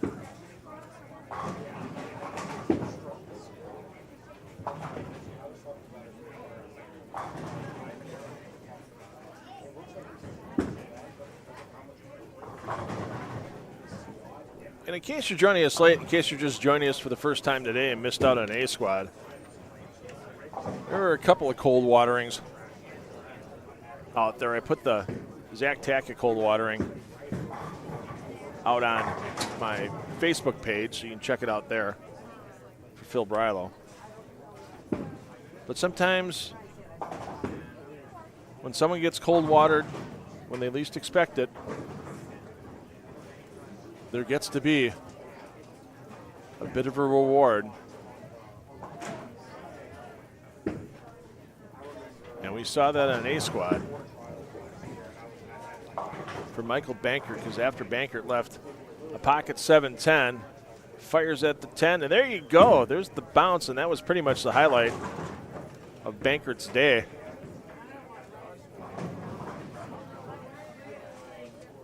They're off of A Squad.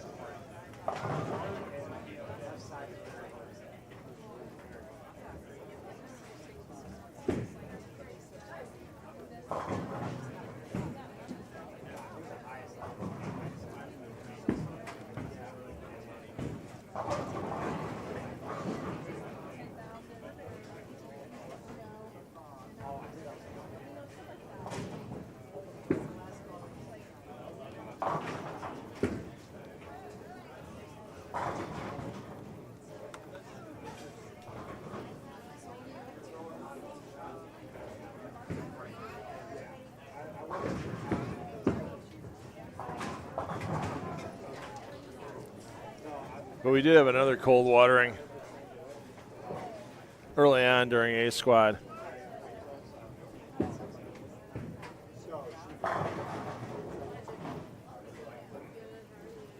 We'll show that to you in just a second here after Benninghoff and Prather shoot their spares.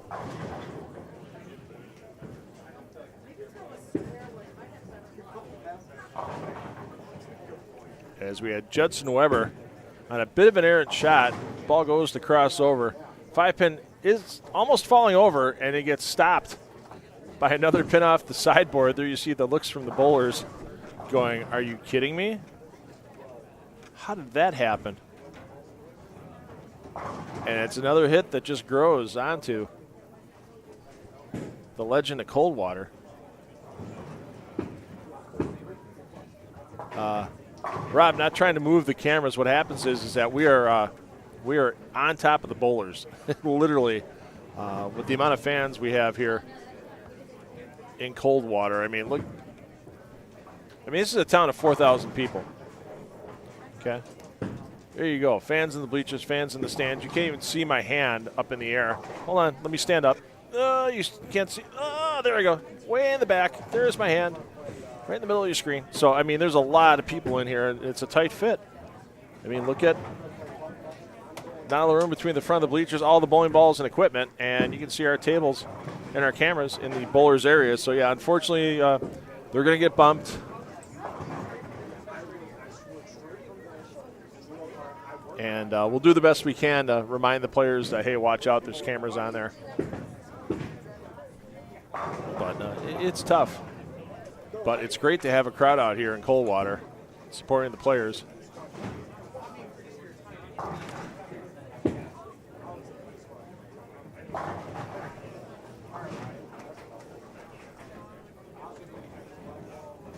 And don't forget, you can watch any player. If you're a Chris Prather fan and we don't pay much attention to him, let's say, not intentionally, but it just happens we're covering other players on a big string or something in Game 5, you have all the pair feeds available to you for free as well here on the PBA YouTube channel. If you're watching with the feed maximized on your screen right now, you'll just have to go back to regular size and see the description below the video that you're watching. Open that description up a bit, and you'll see all 4 pair feeds in play.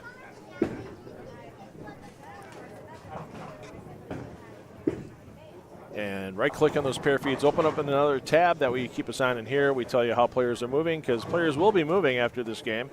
And between Game 4 and Game 5, they're going to be skipping 1 pair to the right.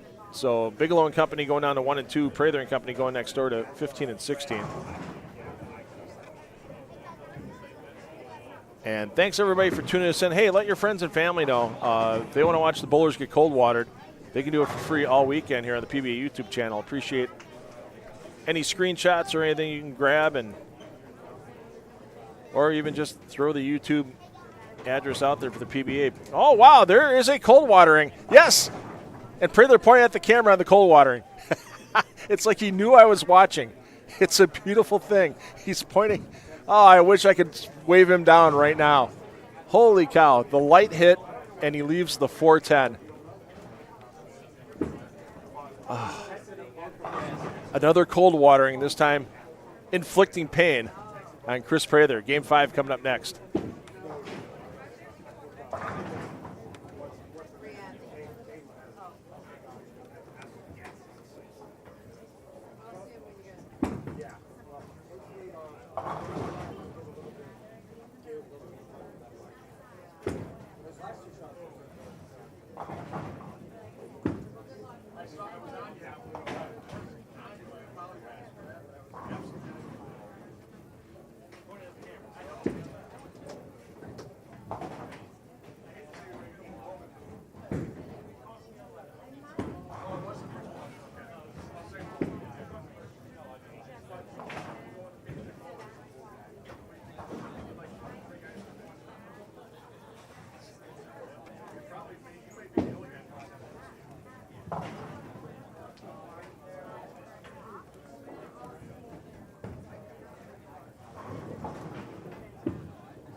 So Chris Prather, 213 in game 4. Probably will be our leader. He may be the only player that's plus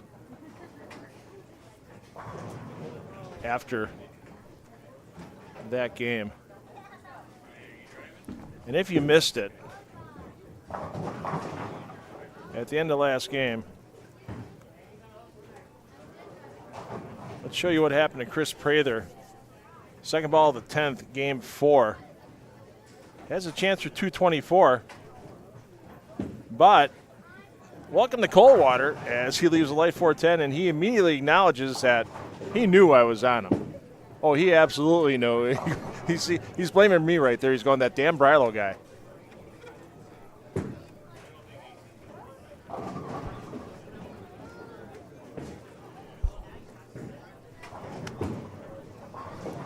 Only got one on the spare.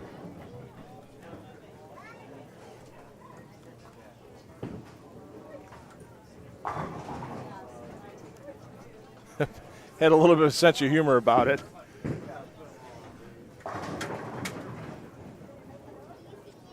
But I guess when you know how low the scoring pace is and you get a bad break on the second ball of the 10th frame and you got 2T in the bag, you can smile a little bit if you're Chris Prather.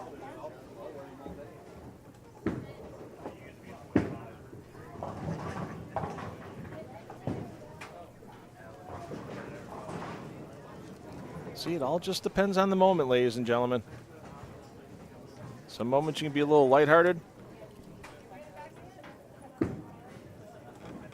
with what happens to you on the lanes. Other times it feels like the world might be ending, as it did there. Well, maybe not ending last Sunday in Minster.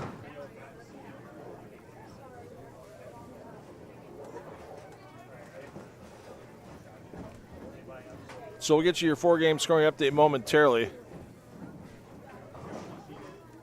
Drop your live scoring link in the chat. Apparently Tim Foy Jr. is a masochist. Nobody wishes they could bowl here in Coldwater. They get to bowl in Coldwater. They get to chase down $10,000 in Coldwater. Nobody wishes they were bowling here. It's a deal with the devil. Tim, hope you're doing well, man. Nice to see you. Sorry you're spending a beautiful Saturday working, but unfortunately in our world it's a necessary job you have to do, and we appreciate you that you do it. And I know you got to get all the hours you can in before next year's tour season starts. 10 consecutive Sundays. We hope to see Tim Foy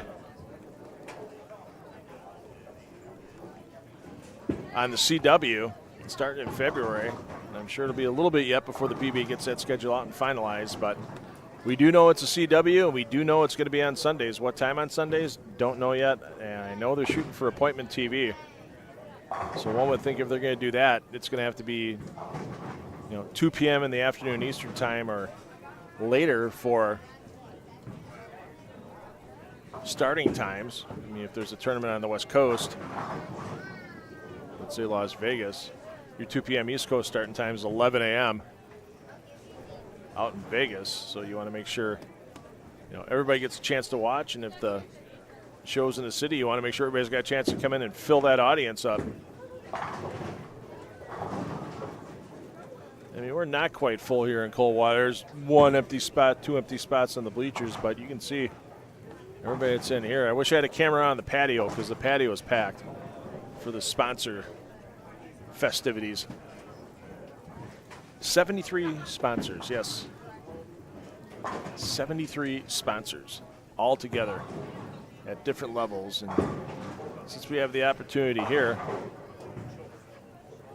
we're going to show you our Diamond, Platinum, and Gold sponsors. Without their help, we wouldn't have the great prize fund we have. Hey, you wouldn't have me here. That helps cover some of the live streaming expenses as well that, Rick and Linus, those Renault cars are tough to take care of, man. You get that rustic Airstream towing behind it, fit all the live streaming equipment in. Once again, I want to thank the Hardings family. I want to thank H5G for their season-long Sponsorship of 10 of the Deck Productions, live streaming of PBA regional action. Hoping to be back in September. There's a regional in Waukesha, Wisconsin for the PBA Midwest region. The Fox 3 Lanes Classic presented by H5G and powered by Cubica AMF String. Working on getting those rights from our friends at Bowl TV as well. As we work in teamwork with Bowl TV, we work in teamwork with the PBA to bring you these events on the PBA YouTube channel.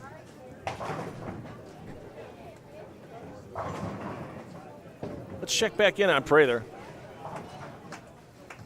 And let's see if our 4-game scoring update has crossed the wire.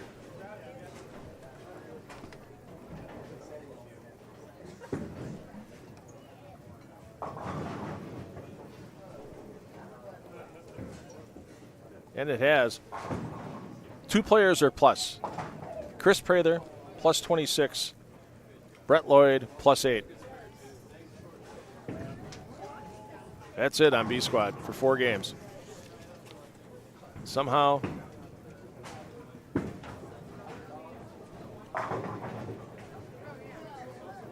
the DDs that control lane conditioning and pinfall here inside of Pla Mor Lanes are not playing nice with our B Squad players. We'll check in with Brett Lloyd on 7 and 8 momentarily. We'll stay with Prather as he tries to convert the 10-pin once again. Grinding it out, keeping it clean. You know that's the key. 9 is not a bad count at any point in time.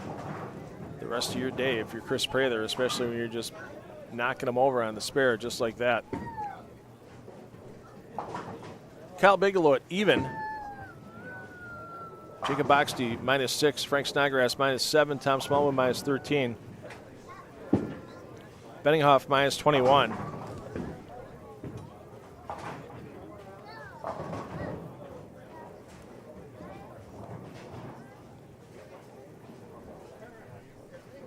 Jorge Rodriguez -25. Alec Keplinger -26. And Mitch Beasley and Robert Vader at -30. That's your top 10 on the squad.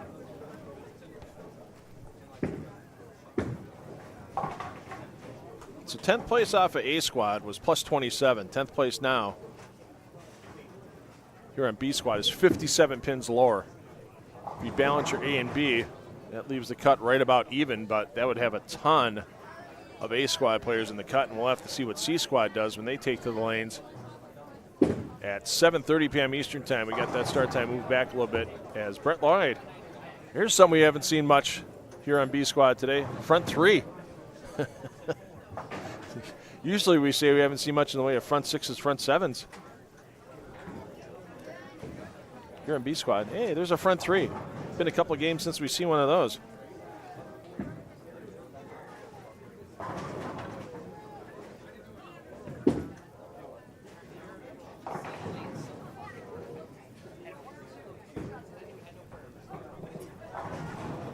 Other notables in the field here on B squad after 4. Zeke Bate, our defending champion, yikes, -85. Michael Davidson, who's up in the points for the Brunswick Cup. Davidson -90.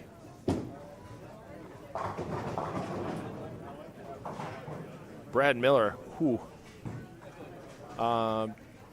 triple digits, well into the triple digits for Miller. Our Central Regional Player of the Year from last year, Ryan Liederbach, well into the triple digits as well. Matt Kuba, who you just saw toss on lane 8, another one of our Brunswick Cup contenders. Kuba at -37 after 4, 12th place on the squad. So Kuba with some work to do.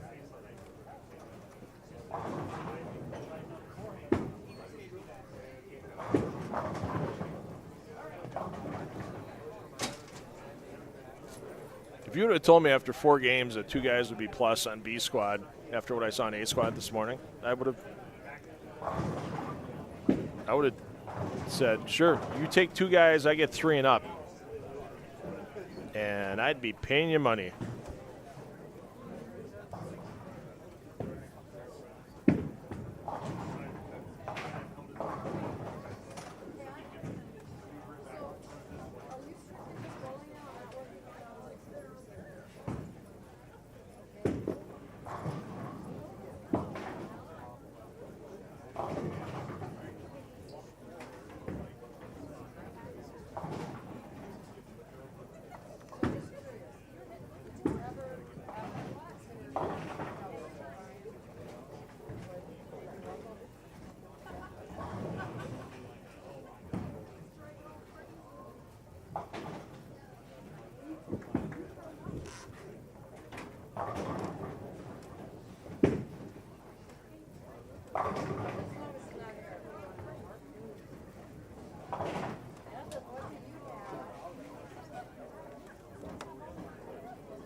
All right, we're gonna make a list here. Things that are more pleasurable than bowling in Coldwater, Ohio on B Squad for the PBA BowlerStore.com Classic. Tabasco sauce in your eye.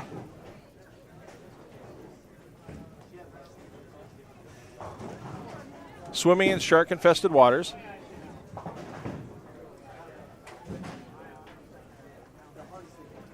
Skydiving without a parachute.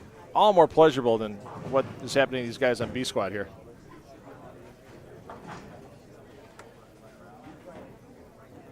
Let's check in on Prather. Is he staying clean? Yes, he is. So our two leaders here on B Squad both clean through their opening frames of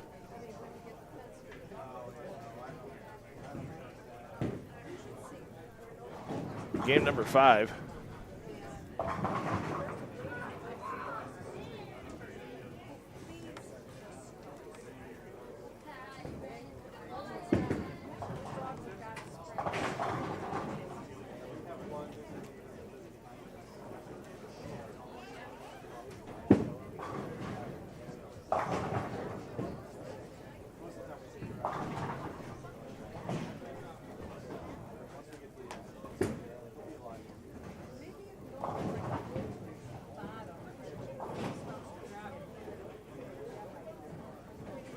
Albert, I don't think the lefties were left out. I think if you talk to Graham Fa,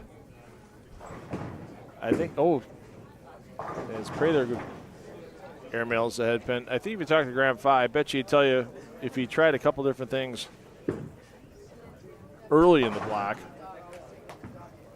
his minus 25 might be a little bit different.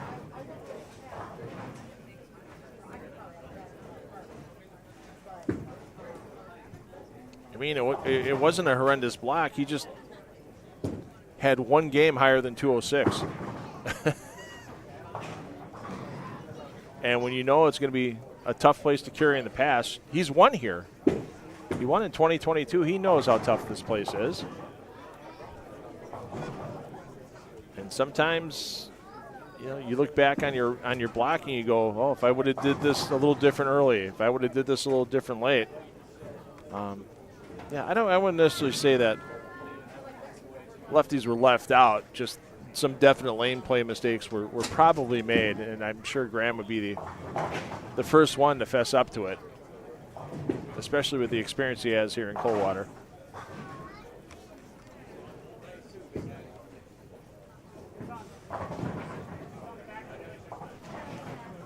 I mean, once again, we could say it over and over and over again.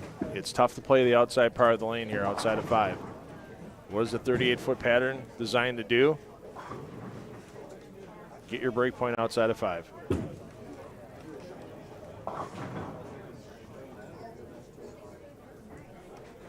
And there's bowlers coming in at C Squad, and they're just kind of, it's a mix of fear and panic and laughter.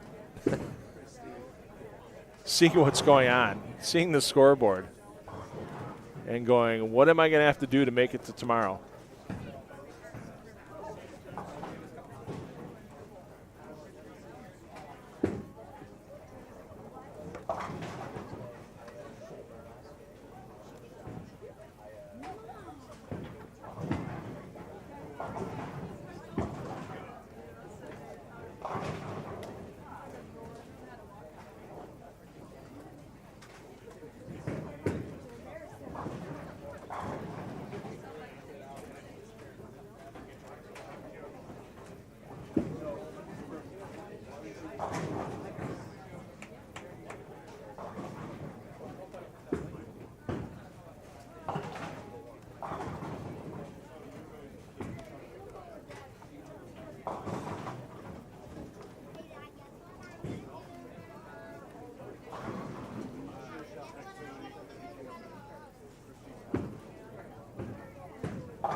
Prather plugging along. Let's check back in on our other player to the plus here in B squad with Brett Lloyd. Lloyd with that 3-bagger and staying clean since.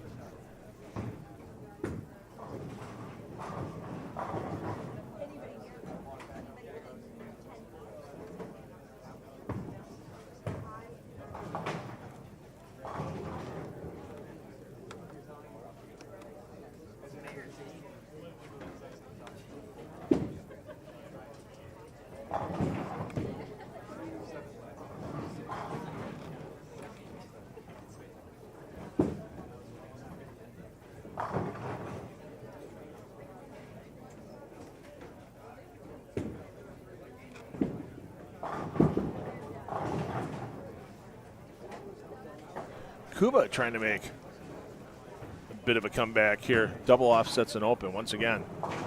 With Kuba sitting in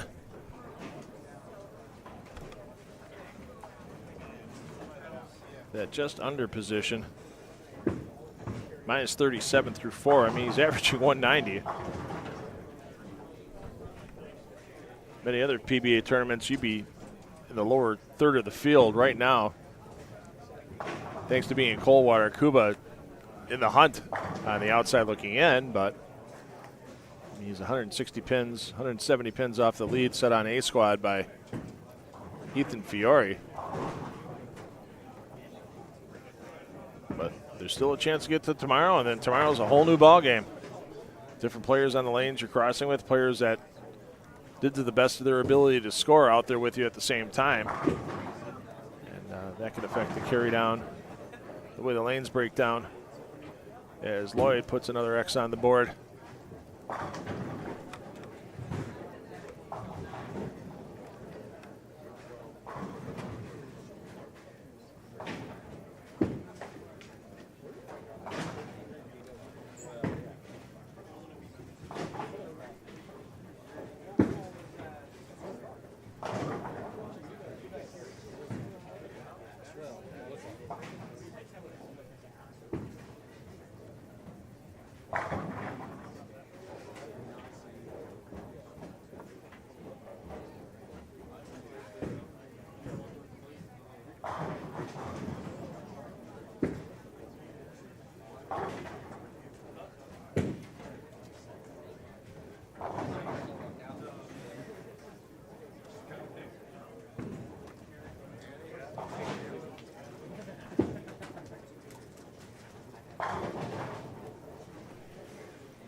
It is not easy to put together a clean game here in Coldwater.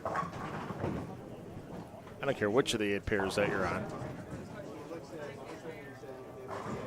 And if a player like Prather, I mean, if you get half your games clean in a block of 8 games here for the BowlerStore.com Classic presented by Moxy's Xtra pair, you're going to be in pretty good shape going into tomorrow. You might not be in Ethan Fiore or Ethan McDonald shape, as they are leading the field after A squad at plus 138 and plus 124 respectively, but you're still having a decent afternoon. It's just a matter of you got to get yourself in the Coldwater mindset.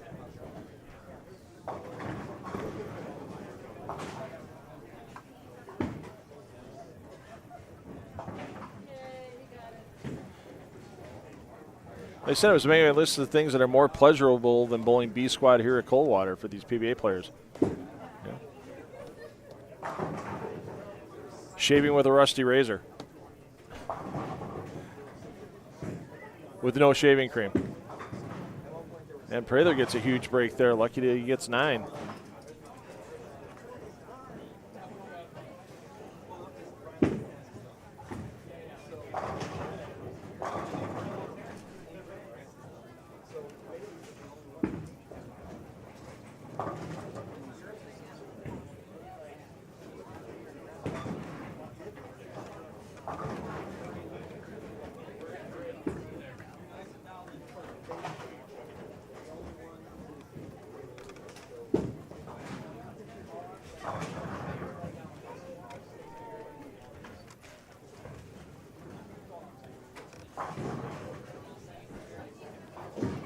Another spare on the board for Prather. It might become repetitive. I mean, it's 7 spares in a row, but that's what these guys need to do when they're out on tour as well. They hit a pair they struggle on. If you're at the U.S. Open, with some of those patterns they put out there,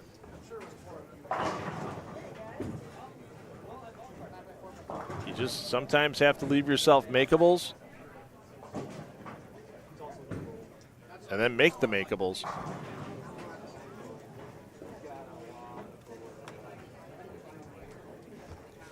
As my good friend Tom Carter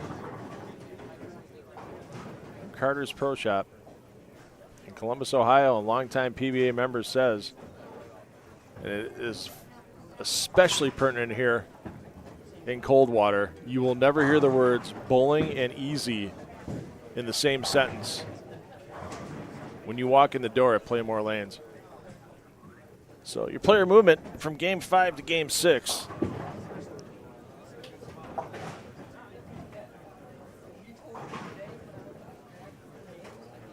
The skipping 2 pairs landing on the third, so the players you see here on 15 and 16 are going to move down to 5 and 6 with Prather and company.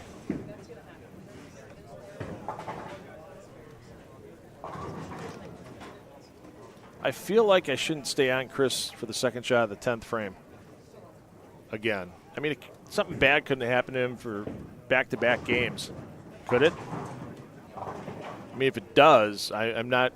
You'll have to watch Chris Prather on the pair feeds the rest of the day,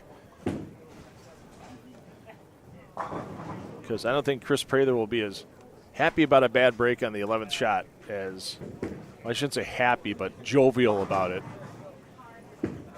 as he was at the end of Game 4. Especially because I mean, you keep it clean, you get good counts, you get that strikeout in the 10th, and you walk away with 201 on a game that a lesser player would have walked out with a 150 or 160 or worse, depending on how well they were covering their spares. There we go. I can stay on Chris Prather for another game, as he might be our leader. We'll catch you in the game here for Brett Lloyd. We'll give you a little break in the commentary portion of your broadcast this afternoon. And once again, your players skipping 2 pairs landing on the third as the PBABowlerStore.com Classic rolls on from Pla Mor Lanes in Coldwater, Ohio. We're at the toughest little house on the regional tours. And once again, I want to thank our friends at H5G Brands for their support of 10 on the Deck live streaming of PBA Regionals all through 2025. Doesn't matter what your sport. Bowling, cornhole, golf, darts, tiddlywinks, Magic the Gathering. I guess that's kind of a sport because you got to use your brain. But get the design you like, help make yourself look great when you're at your event. Get the help of one of H5G Brand's great designers. If you have an idea you just can't get fully figured out, they'll help you get there. And all their styles now at new lower prices. H5GBrands.com. Be bold, be creative, be original.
All right, let's start you off with some players here on 1 through 4 in Game 6.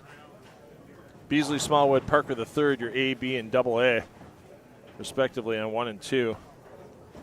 Davidson, Ostrowski, and Parav, your A, B, Double A on 3 and 4.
So we'll get you the 5-game scoring update when it comes across the wire. Great conversion there by Beasley.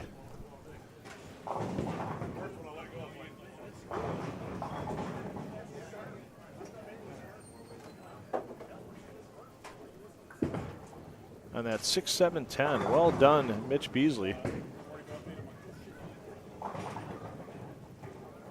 Beasley wasn't in horrendous shape after 4. He was minus 30. You hear that at most PBA events and you go, yeah, it's not even close to doing anything. Well, you've never bowled an event in Coldwater, Ohio then. I mean, Minster did their best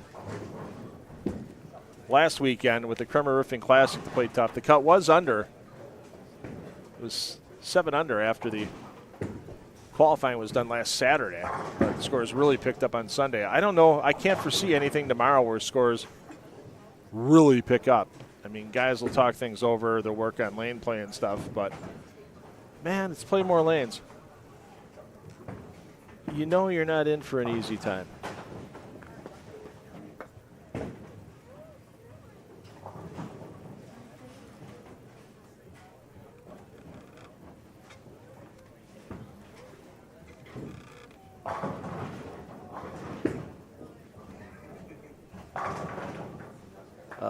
Ed, I just saw your comment about spare shooting easier on house. Do you take the scenic route at your spares? You like the? I'm assuming you're right-handed, as 80% of the bowling population would be 85%. So you like to take the scenic route, the 4 and the 7 pins, like to hook it a little bit instead of firing it like small wood straight at them. Yeah, then spare shooting is going to see a bit easier because you do have the puddle in the middle that'll help you make, the ball hook a little bit less if you throw it a little slower. If you get a little right, it'll hook a little bit more across the lane. That's why you see so many PBA players that just take the lane and the oil pattern, the topography out of play. Point A, point B, straight as possible.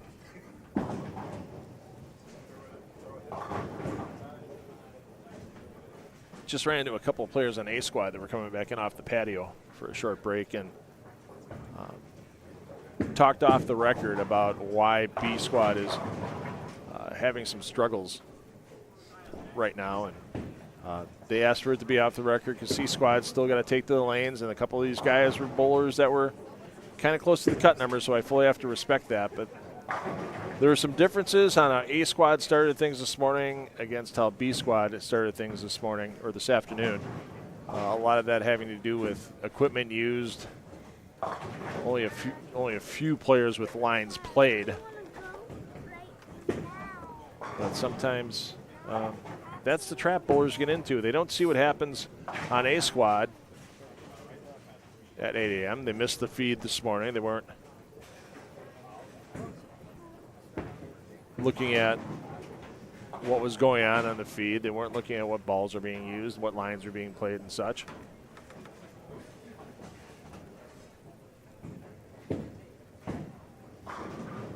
And they may have had some preconceived notions coming in here, games 6, 7, and 8.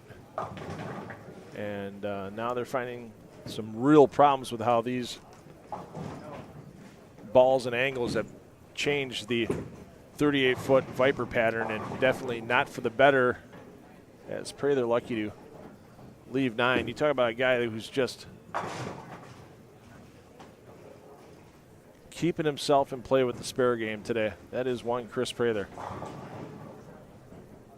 We'll check in on our other player that was plus after 4 momentarily with Brett Lloyd.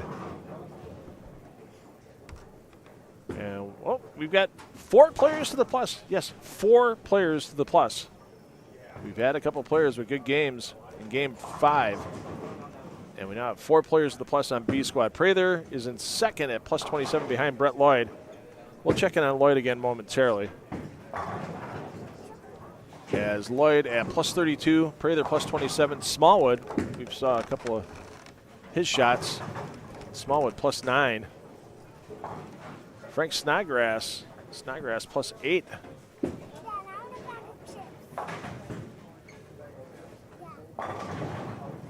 Snodgrass here in game 6. He's up on 11 and 12.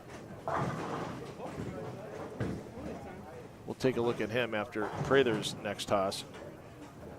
Mitch Beasley, he's going to give some back after that open last frame with that 4-6-10 combo. Beasley, though, 5th on the squad at minus 18. Kuba 6th on the squad, minus 21. Bigelow, minus 23, 7th on the squad. Benninghoff hanging tough for Benninghoff, 8th on the squad, minus 32. He just keeps falling back a few pins. Tommy Parker, 9th on the squad, minus 33. And Jacob Boxty, 10th on the squad, minus 35. Alec Keplinger, who was 2nd at the Kremer Roofing Classic in Minster last Sunday, minus 44. And then it rapidly declines from there.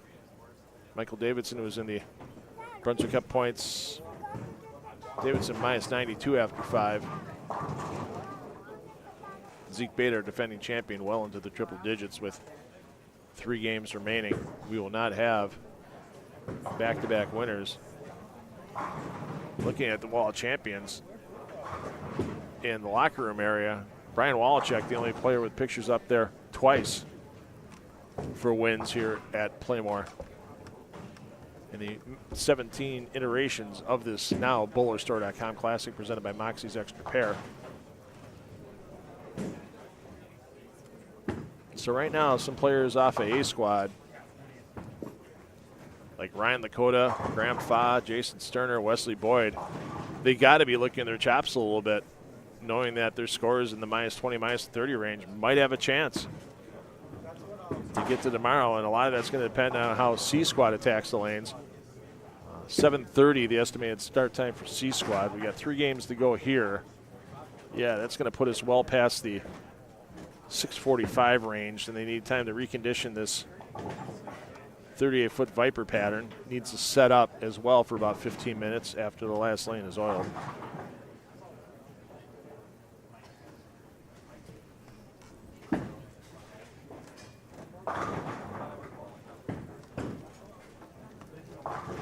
And then we'll be underway with C Squad as we try to find our 31 players who will advance to tomorrow's Cashers round. There's Snodgrass on 11 and 12.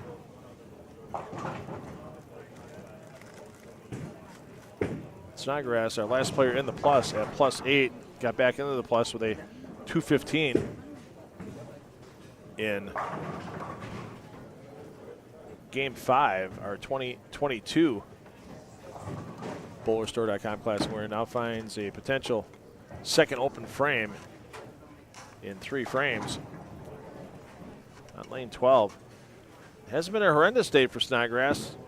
Low game of 181 to open up with, followed it right back up with a 234, but then 182, 196, 215. You just got to get those, keep plugging along, get as close to 200, get over as you can. As tough as things are going on.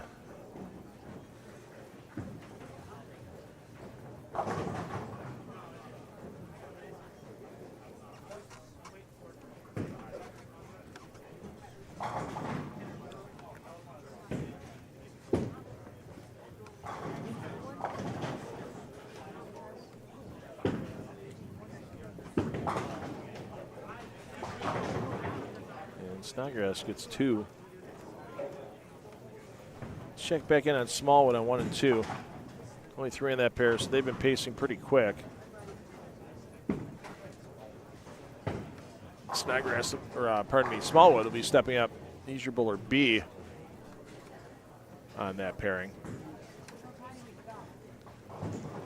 3 spares and a strike entering the 5th frame for Smallwood.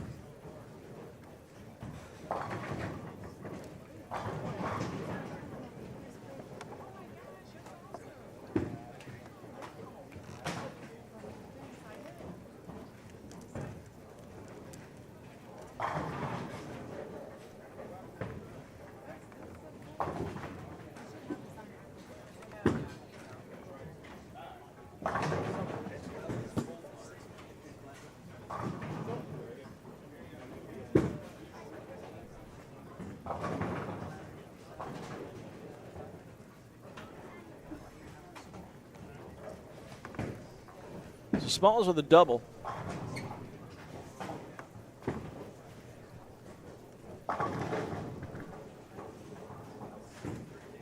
Parker the third, sitting at -33, not horrendous. Clean through 5 with a double. We mentioned Beasley, -18, and makeable with the 5 pin.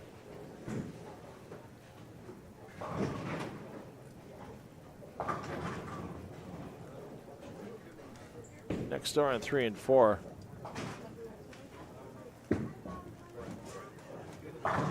Davidson is your bowler A. He's well back. Ostrowski in the triple digits to the minus after 5. And Trevor Parav also well in the triple digits after 5 in those pairings.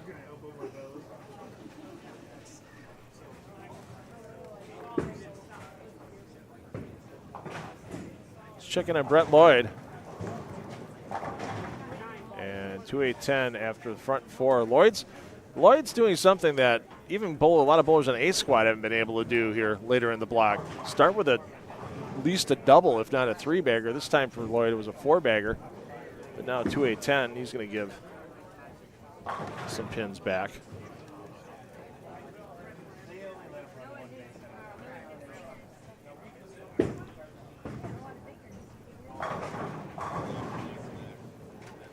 see Keplinger. Minus 44 for Alec. He's another one of those players who's got to be thinking overall Brunswick Cup points. This Keplinger was in that tie, 4th position with Matt Kuba.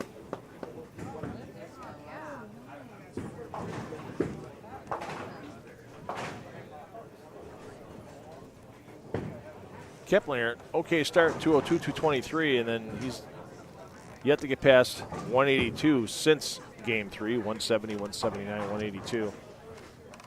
Brian Robinson going deep on this pattern, and how about that for, wait, somebody rolled a 2-pin in Coldwater. Hold on.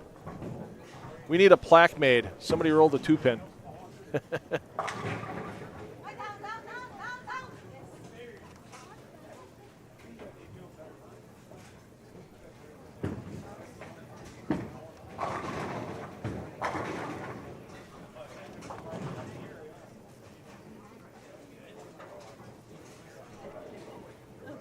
Stick with Keplinger for another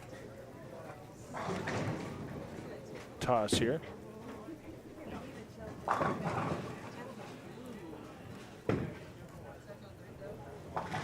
Brandon Kennard, there you see 3-bagger spare double.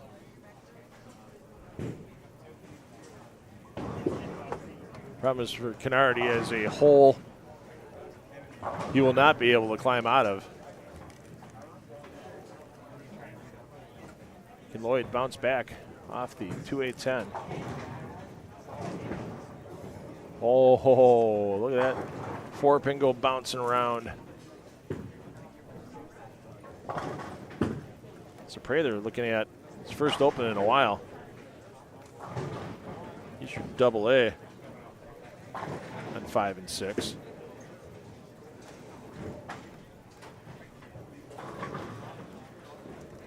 Now let's peek back in on Smallwood. Yeah, Smallwood staying clean entering his 7th frame.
there's various ways to get half at a time, and that's the first time I've seen that one today out of a player.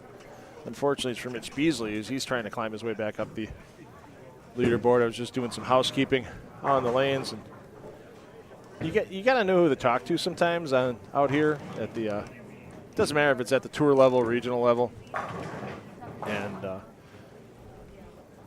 had a player. I'm not going to say the player's name. They're having a bad day, and he looked at me and he goes, "Man, today's just been a disaster." And I looked him straight in the eye and I said, "Well, you know what? Then you should probably apply to FEMA and see if you can get your entry fee for this tournament back." And they laughed. At least they laughed. They could have punched me in the face, but they laughed because I know the bowler's personality.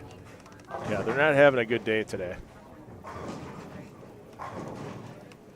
As you can see for Davidson, there's some frying going on out there. Ostrowski having a nice game. Problem is for Ostrowski, even if he strikes out and gets 237, he's still in the triple digits to the minus. Let's see what Smalls can do to stay clean.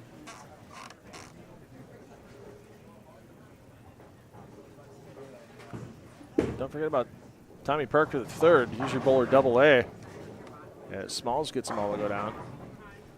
Parker at minus 33 isn't in bad shape, and if he strikes out here, he'll get back to the plus.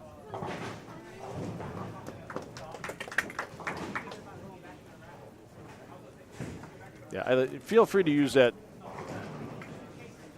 line on any of your bowler friends when you bowl a tournament and they're bowling bad. And you can just say, "Wow, your tournament's a disaster. You should apply to FEMA and see if you can get your entry fee back."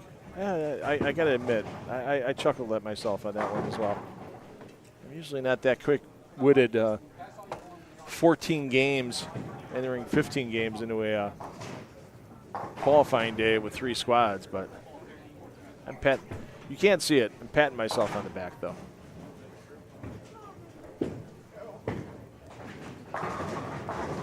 Thanks, everybody, for joining us here for Coldwater. If you love pain, you're enjoying watching B Squad, and we've got a warning from the U.S. Geological Service. Mount Davidson may be ready to erupt. Please get out of the blast zone. Smoke, ash, and lava may be filling the settee area behind lanes 3 and 4 at the moment. Please keep the area clear. So your player movement between Game 6 and Game 7. Skipping a pair of landing on the second, so the players you see here on 1 and 2. Going over to 5 and 6, 3 and 4 goes over to 7 and 8, and so on. And once again, let's give you an update on the Brunswick Cup. And once again, with the day that Michael Davidson is starting to have, that third place position for Davidson in the points, he's going to fall well out of the top 10. No Brunswick Cup funds leaving with Michael Davidson. We got a couple other players, Gage Blackford and Matt Kuba, that are.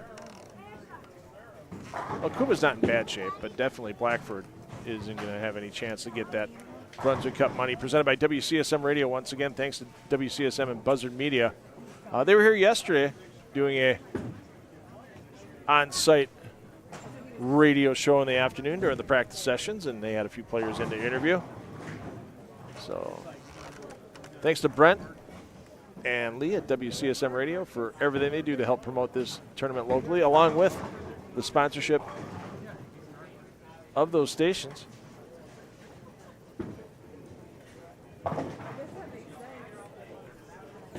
Arthur and D-Dub.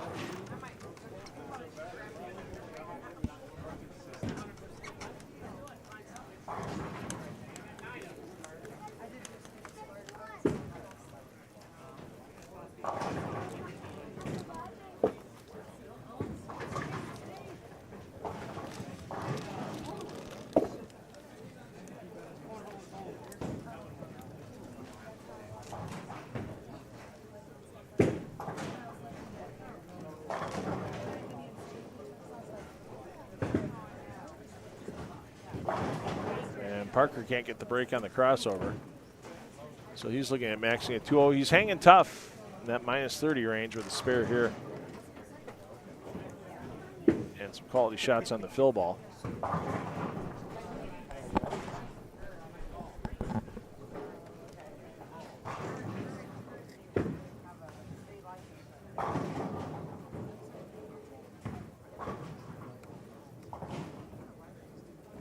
Let's see what Prather can do here, looking for the double.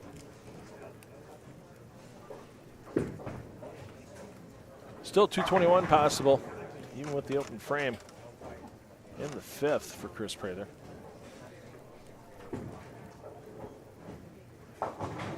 And there's a little design we haven't seen yet today. 3-4, 7-10.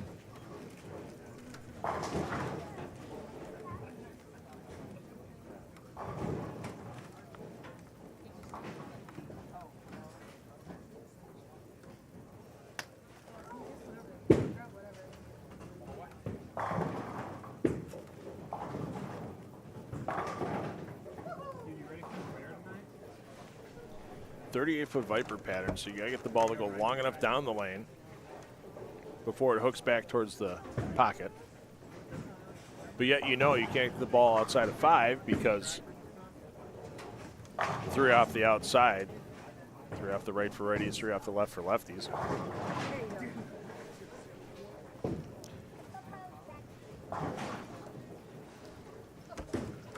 This is not fun. And how about that shooter? That's a little fun. Prather keeping the emotions in check, knows you can't take that high you just built yourself with a big conversion and get too aggressive on your next shot. Checking on Smalls as he just barely tickles down to 6'10", but Smalls should be in the 2 teens with a good count on the fill ball. So that'll get Smalls near plus 20. Really good shape on this squad. We'll have to see about the overall standings in a little bit.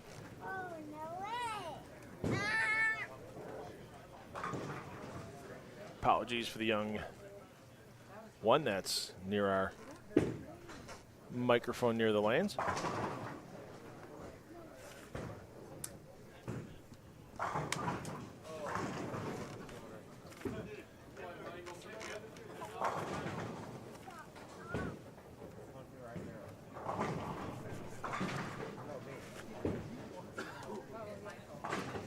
So 210 for Smalls, 9 on the fill ball. Let's see what Prather can do here. We'll check in on our leader, Brett Lloyd, first. Oh, no, that's not Lloyd. That's Spear. Here's Prather. And huge break to take the 6 out.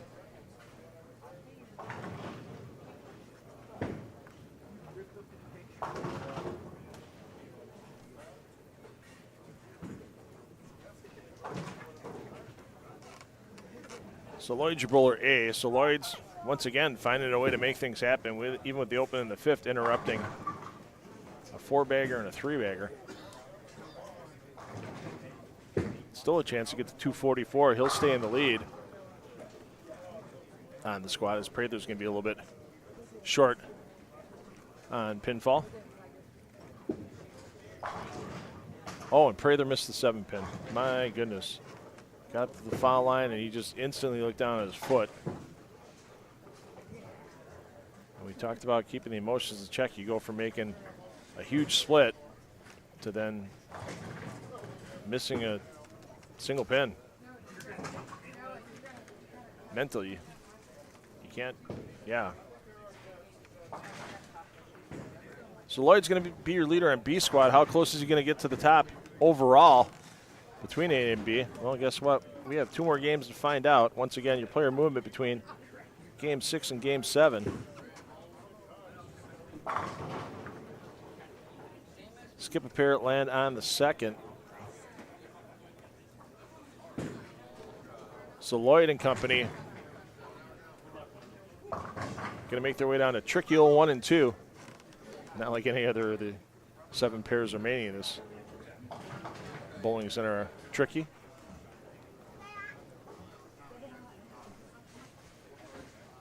So your player movement, game 7. Coming up shortly for the PBA BowlerStore.com Classic presented by Moxy's Xtra Pair. And once again, we couldn't do this without all of our sponsors.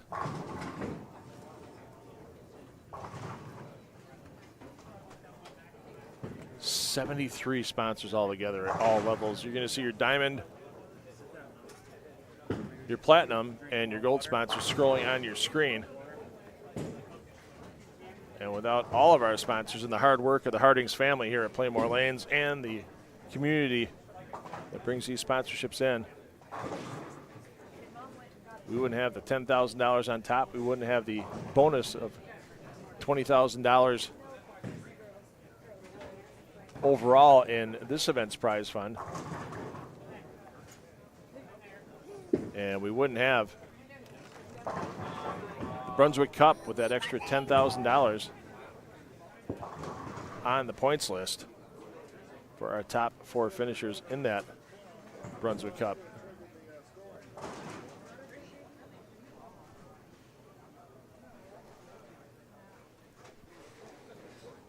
So after that open, Prather's going to max at 179. He's going to be close to that even number again. Brett Lloyd, the only player to really find something here on B squad. We'll be back with commentary after player movement.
Not the way Kuba wanted to start Game 7. You're fighting for the cut number. It's a low cut number. And then, hey, here's your Greek church. 6-game scoring update should be across the wire in a few minutes. There is your live scoring link if you want to check things out yourself. Kuba after 5 was minus 21. One of those players, you know, get back to even and see if you can pop a big game 8. See if you can secure yourself into some cashers round competition tomorrow. All pinfall carries over from round to round too, so you want to gather every stick you can. Brett Lloyd's been gathering sticks pretty well here on B squad. He'll be your leader in the plus 60 range after a nice game again in Game 6 with a 233. That's now his high game of the day. 4 of his 6 games for Lloyd, 200 or better. Low game of 181 in Game 3, so hasn't been getting himself in too many problems.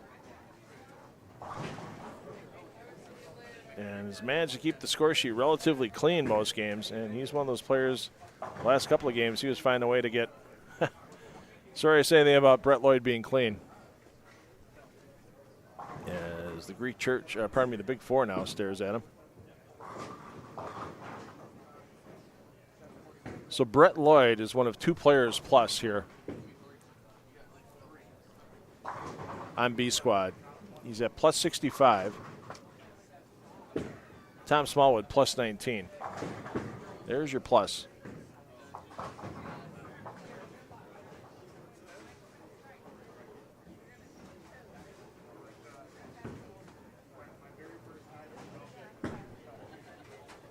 And Lloyd, oh, how about that? Got 3 of the 4. Nice toss at it by Brett Lloyd. Chris Prather falls back to minus 4.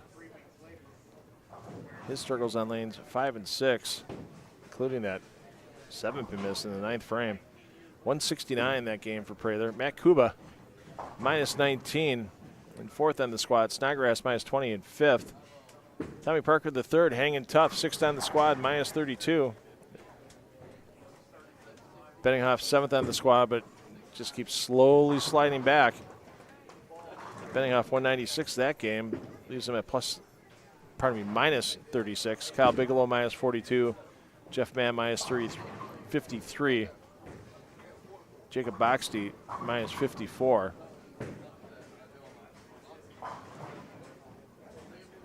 Round out your top 10 on the squad. Yeah. If you would have told me walking in the door today, B squad would have 2 guys to the plus, and that's it, and I would have gotten 3 and up, sure, I'll take your cash.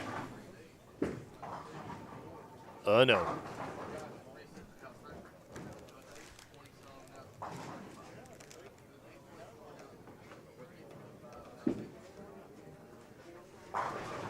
So we're going to stick with our C squad starting at 7:30, pushing it back a little bit off of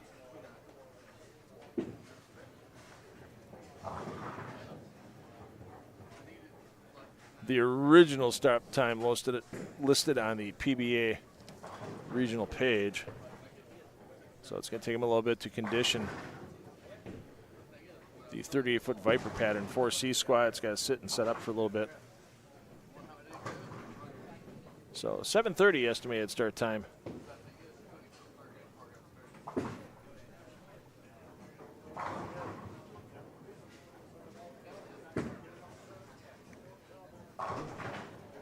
For C squad and some of the players you'll see on C squad. Scheduled to appear, of course.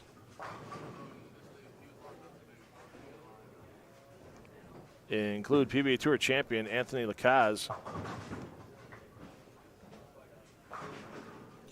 You're going to see the winner from Thursday in Delphus for the Dave and Diane Kill Open, Aiden Furukawa.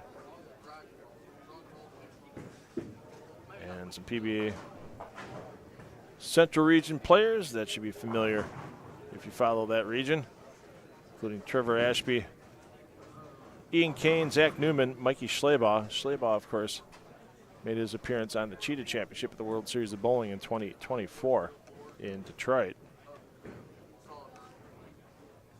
Chris Koala.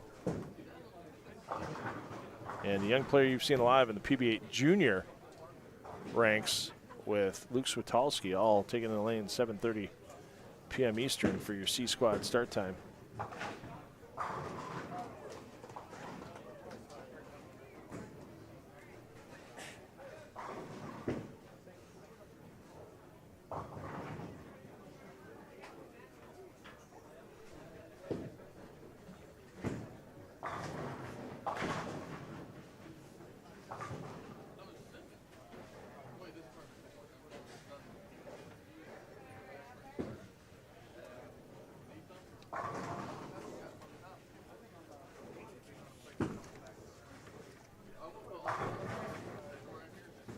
Kuba once again trying to make that charge. He knows there's Brunswick Cup money to be had, along with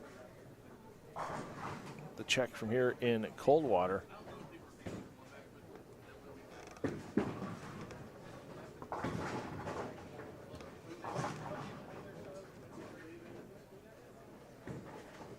And we'll stay here with our leader, see if he can make that adjustment off the big four in the second frame.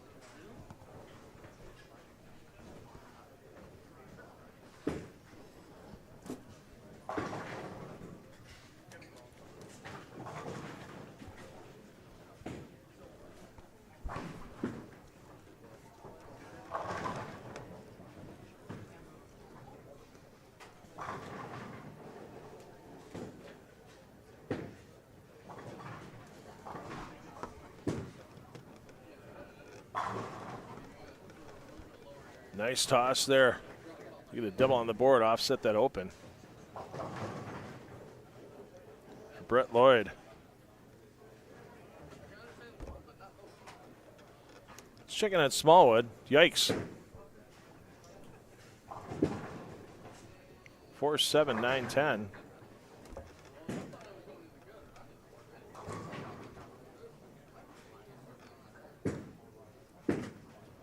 Smallwood came off a 1 and 2.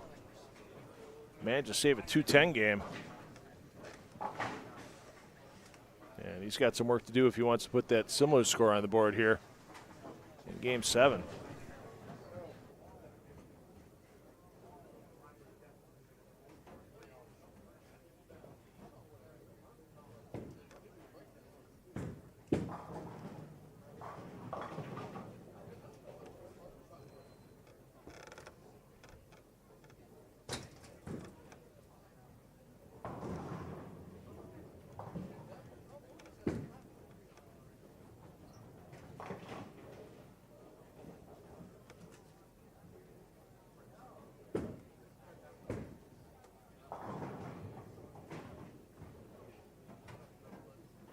Mitch Beasley hanging tough, minus 34.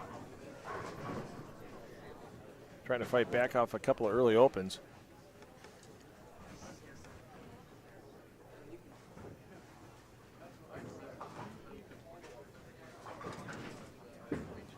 And along with him, Tommy Parker, the third at minus 32.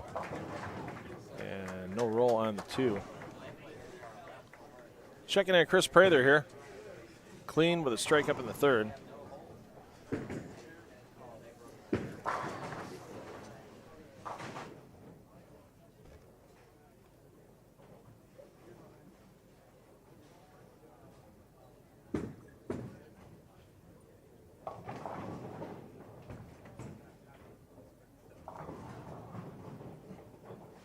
And once again, Prather finding a way to break splits up when he goes through the nose.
Back in Minster last weekend, we were on the 43-foot Anthony pattern.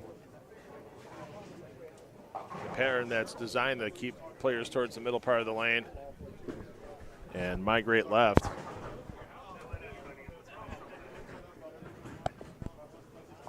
And we saw Prather that deep right around the same time. Now you got a pair that's 5 feet shorter, designed to play outside, and Prather once again hugging the ball return when he's on the right lane.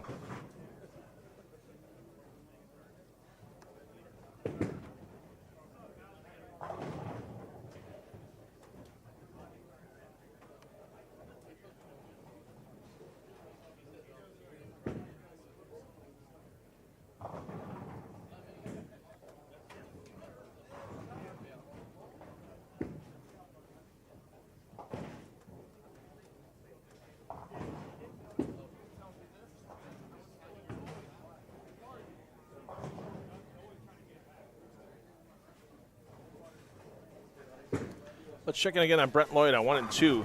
He's your bowler A.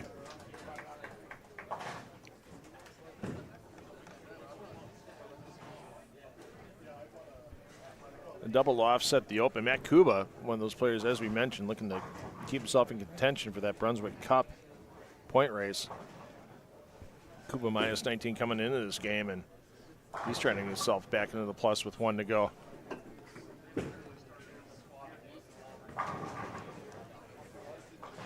And unfortunately, too little too late for Zeke Bate, as he finds himself in the triple digits to the minus here with 14 frames remaining. So we will not, again, have a champion defend his title in the 17 editions of this BowlerStore.com Classic presented by Moxy's Xtra Pair.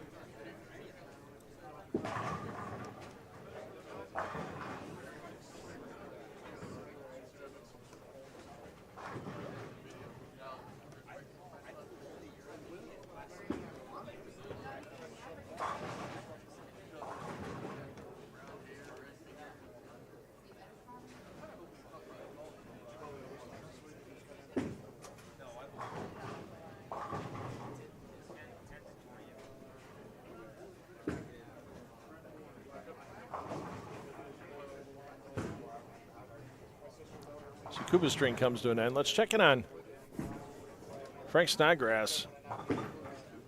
Snodgrass, your bowler A on 15 and 16. Reasonable start until back-to-back opens in the 5th and 6th frames.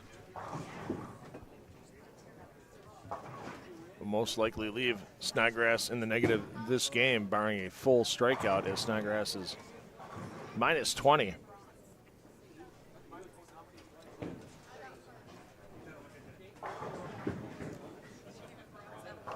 After 6 games.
Well, let's get back down to 1 and 2. Matt Kubo's trying to get back into the positive.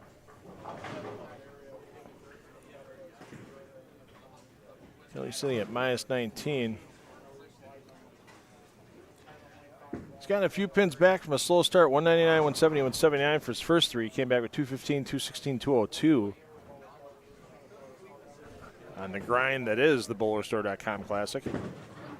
Let's see if we can get a conversion here on the 4-9. Just missed.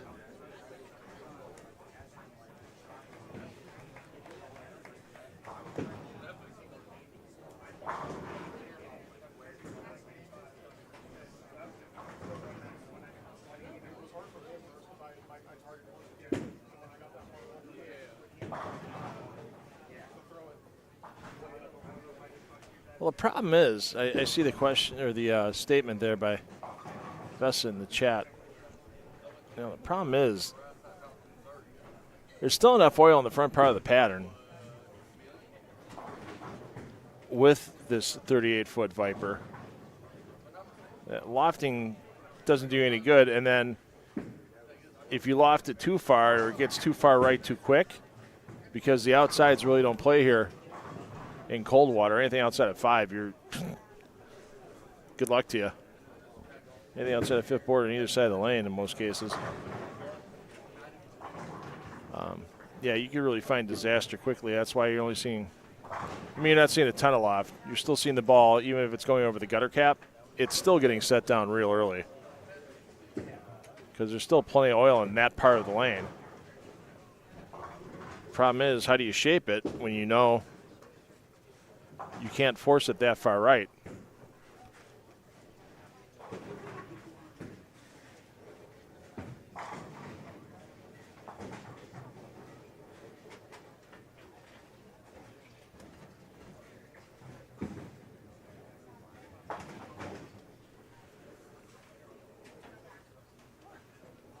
Let's check in on Prather. Currently -4, trying to bounce back after a game in the 160s last game, and a little earlier in the day when Prather could find 3 baggers and keep the score sheet clean. Now he's finding problems where he can't get a double, and then he gets a couple of opens in that game, and there you go. Welcome to your 160 or 170 game.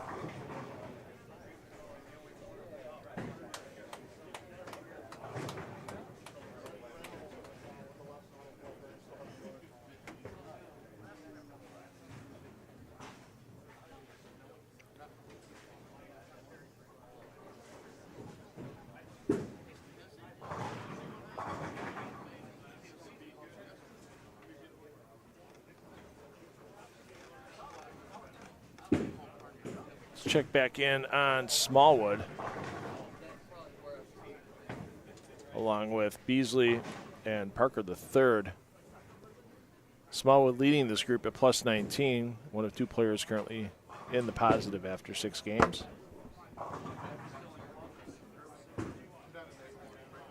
Parker -32, Beasley -34, so unfortunately for Beasley, it's just a nightmare game at the moment.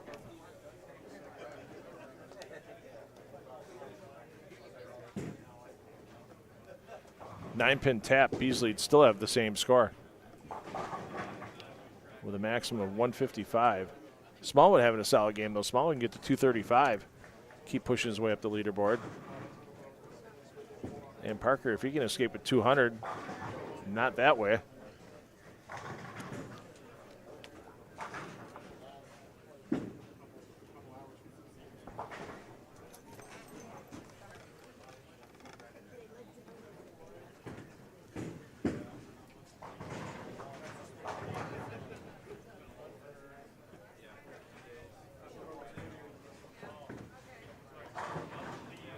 Let's check in on Prather here.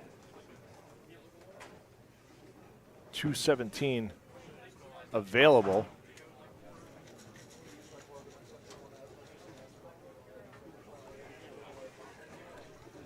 I don't know if he's going to make a big move now.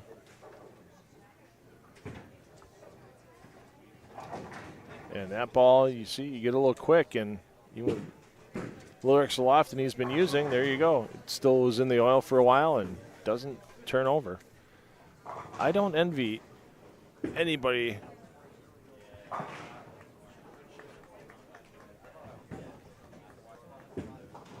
Bobby, the way that Brad is blowing today, I wouldn't use any extra adjectives for him. It is not a good day for Brad Miller after he's averaging 178 on a day, minus 132 for 6 for Miller. So he's had one game over 200, game 5, 227. Not a good day for the bald half of Brad and Kyle. Oh, insult to injury for Prather. Throw straight at the spare and then chop the 2 off the 5, and now he's looking in maxing the 190s again. We'll stick back with Smallwood here. How about this for Smalls? Working on a 3-bagger going to the 10th frame.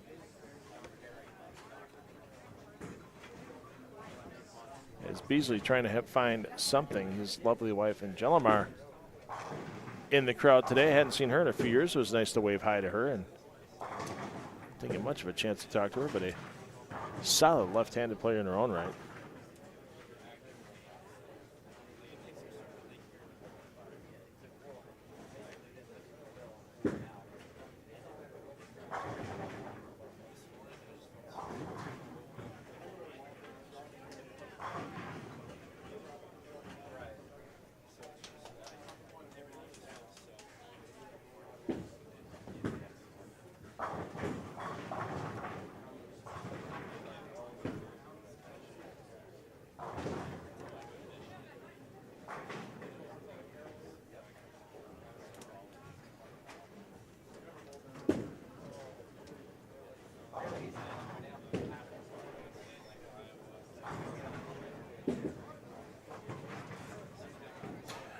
I still remember back to Lubbock, Texas. Mitch Beasley starting on the left lane of the pair in the stepladder finals and walking over to throw the ball over the left gutter cap on the right lane on the pair.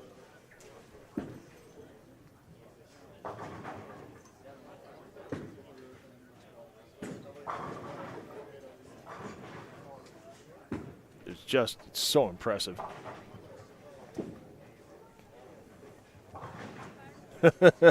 Parker had to take a third look at that one. He wasn't sure that ball was going to make contact with the left side of the 5-pin.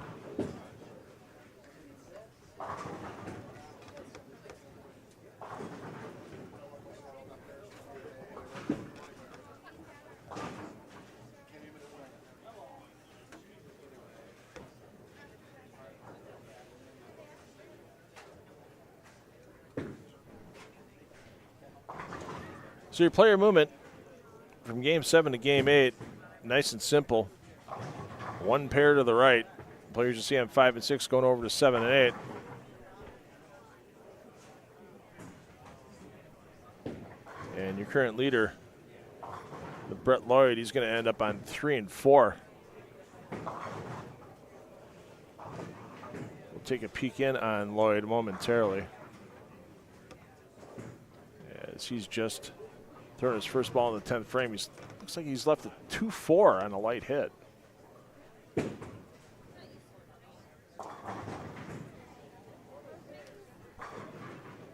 you go. So once again, getting off a 1 and 2 with a deuce isn't a bad thing at all.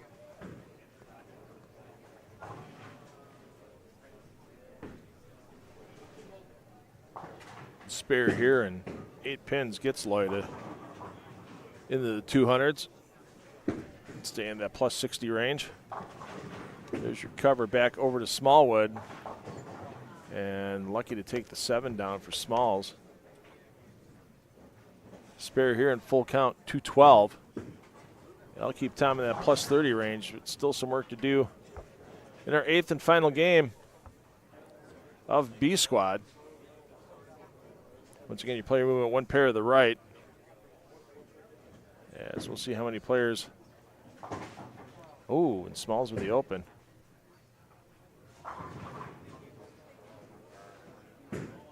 And let's once again thank 10 on the Deck Productions, official sponsor for all of our PBA regional live streaming in 2025. H5G Brands, as they are the official merchandiser of the PBA. Get your PBA swag. Get ready for that 2026 season.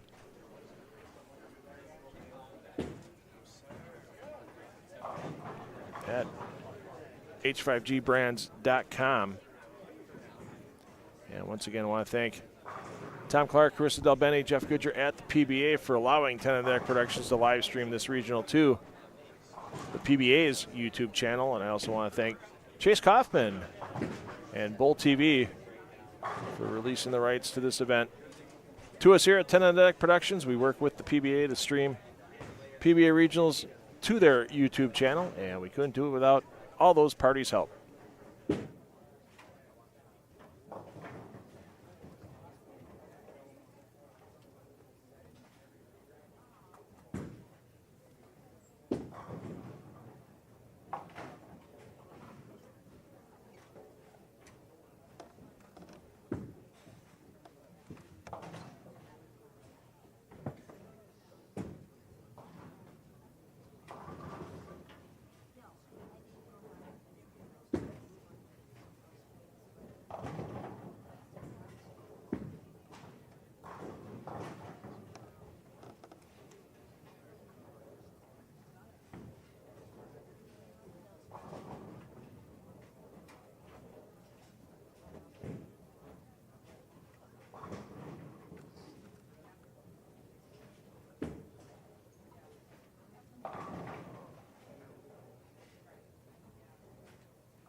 Memo to Mr. Parker III. The outsides are still not in play even into the 8th game, and chops everything but the 3 off. And this pair does not look like fun for 3 players trying to make it to tomorrow's advances round competition. All pinfall carries over. All 31 players that do advance out of this qualifying day will start at 11 a.m. tomorrow with our catchers round of 4 games. Pinfall will continue to carry over as we'll take our top 16 12-game totals, move them into 3 more games as Smalls stuffs a 9.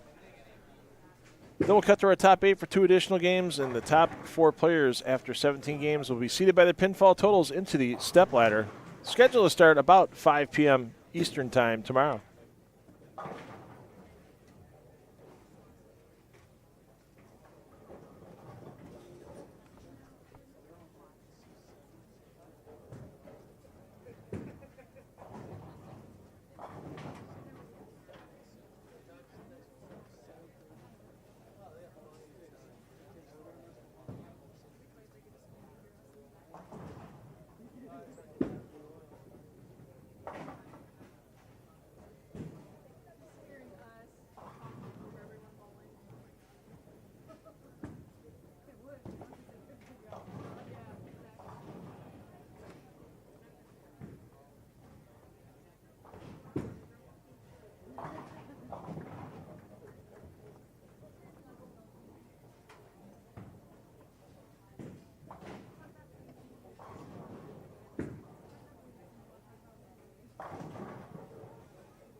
Your live scoring link still in your chat. We're going to check in with our leader here, Brett Lloyd.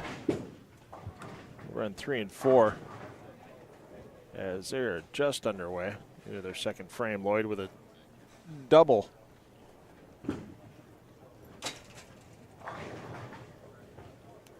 He's finding a way to put early strikes on the board that other players just aren't doing. I mean, let's look here.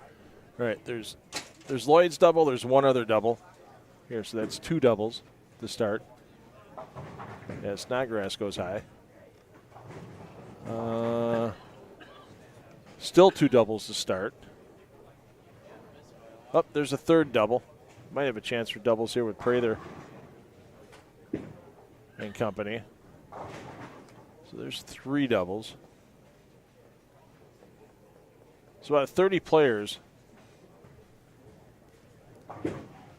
we have 3 doubles, possibly 4, maybe even 5 to start a game. As they move pairs with as different as it is pair-to-pair here at Pla Mor Lanes, just goes to show you, if you're trying to gather pins late in the block, best of luck to you.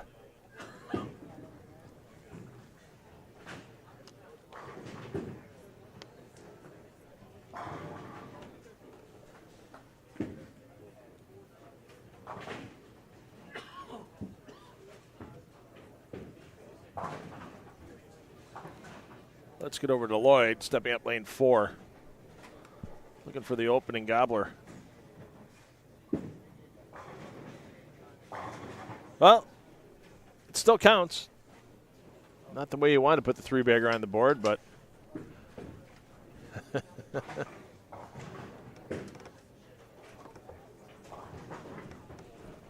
it's a fact of life. You take the good, you take the bad, you take the pocket, you take the crossover.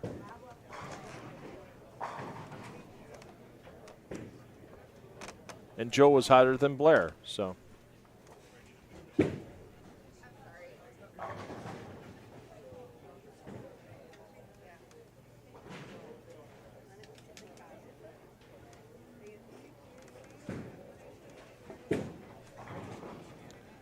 Well, Prather can't double, so that leaves us at 3. I think we had a chance on 13 and 14 with Bigelow.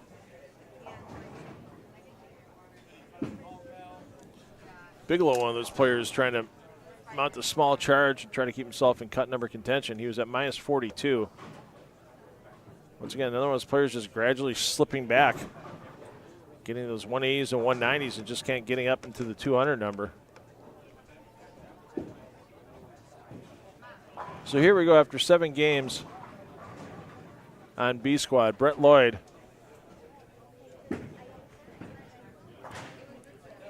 is your leader.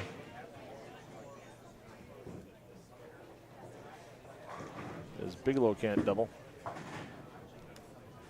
Plus 67, Tom Smallwood with a 200 game in Game 7 stays at plus 19. Those are your 2 plus scores on B squad. Chris Prather minus 23 in third on the squad. Matt Kuba fourth, minus 26. Frank Snodgrass fifth, minus 27. Keplinger eighth, minus 36. Mann ninth, minus 45. Put Benninghoff at that same number.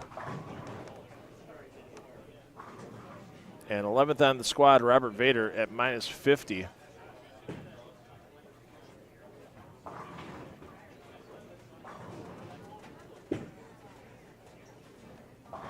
I mean, you look at it right now, plus scores on A squad. Trey Heinrichsmeyer was the last plus score in 13th on A squad at 11 over. Add 2 more to that we have now. That's 15 scores to the plus out of 60 some bowlers, with C squad still to come. Barring C squad finding some miraculous way to play this 38-foot Viper pattern. There may only be 5 or 6 bowlers here off of B squad to make the cut. And with C squad, I mean, there's still some players on A squad that were minus 34 or higher. There's 4 players with Lakota, Foss, Sterner, and Wesley Boyd that were 34 under or higher, 22 under for Lakota. That leaves, room for people to sneak in, because right now, we mentioned Smallwood plus 19 in second on B squad, then Prather third at minus 23.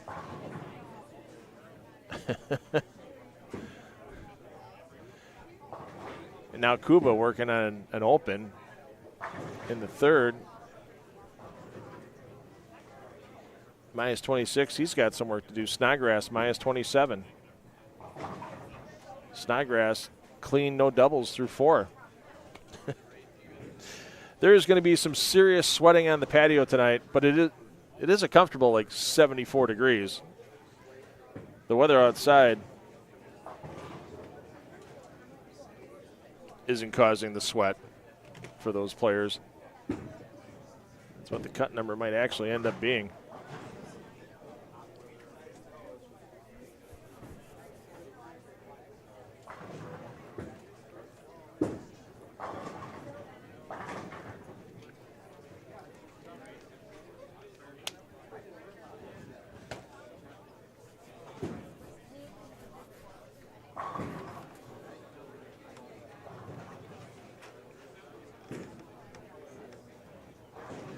See what Snodgrass can do to get a double. That'll go a long way at the moment. Down lane, in pocket. No, not in pocket. Wow, I thought it was going to be in pocket. He thought it was going to be in pocket.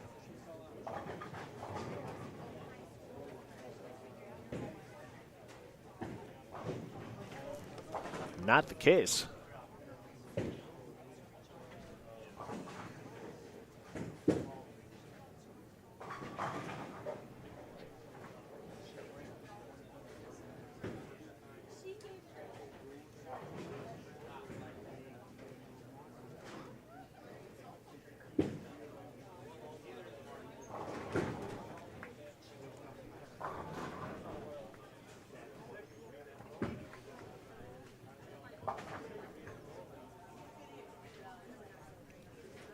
Checking out Smallwood before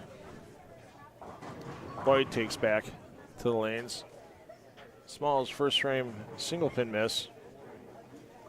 And Dutch since then.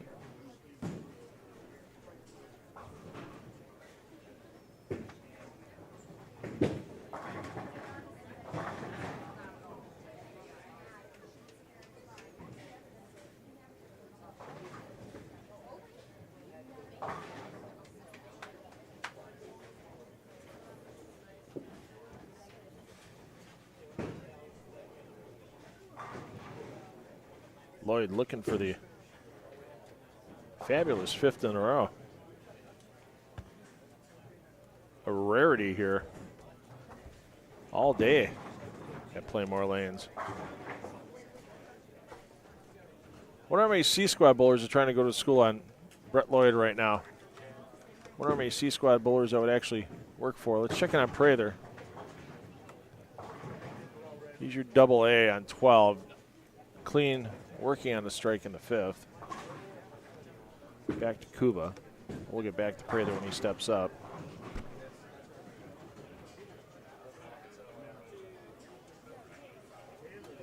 Actually, we'll get back to Smalls first, as Kuba can't double and pays full penalty.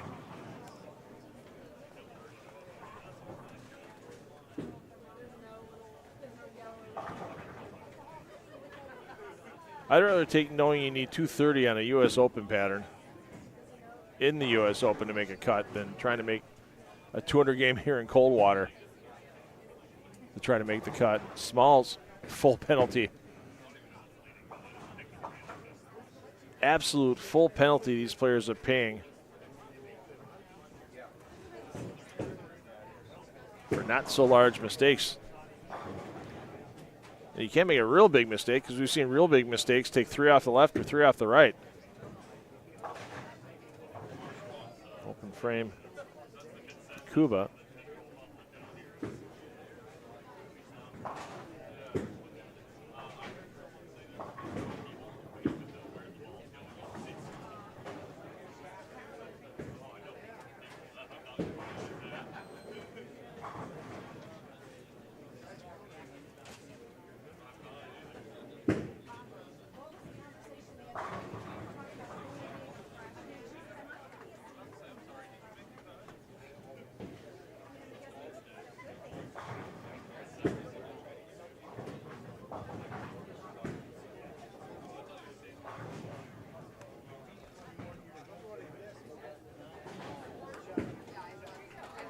How about that for Smalls? Huge conversion.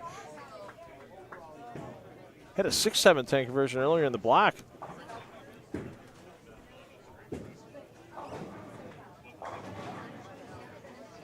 Shooter Smalls on the lanes at the moment.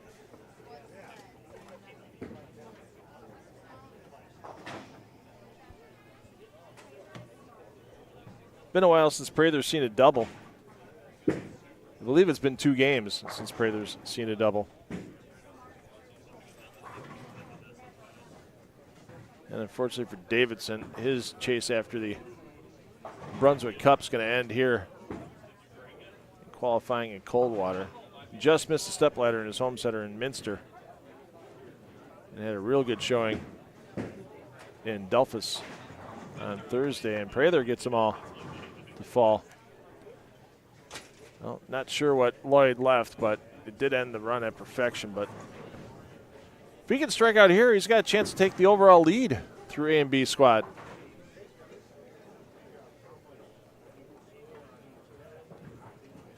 Kind of reminds me of A squad last week in Minster.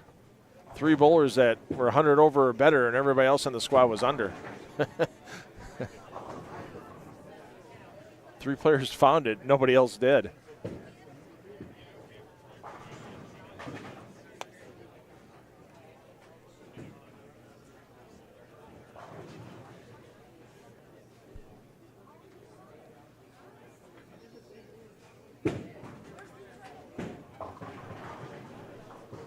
Kuba's watching his chances quickly slip away.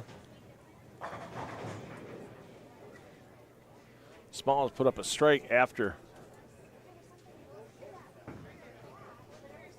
the big spare conversion. 7th.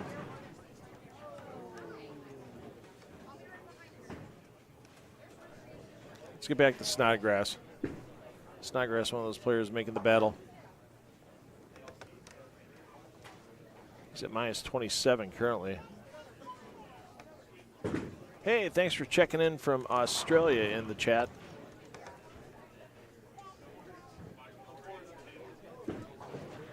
It's got to be breakfast time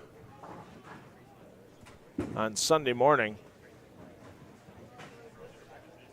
in Australia, depending on if it's Eastern or Western Australia. Might be a little early for breakfast if it's Eastern Australia. But thanks for joining us here on the PBA YouTube channel. I know EJ Tackett and some other PWBA professionals in Australia for a big event right now. And how about that for Lloyd? He is feeling it.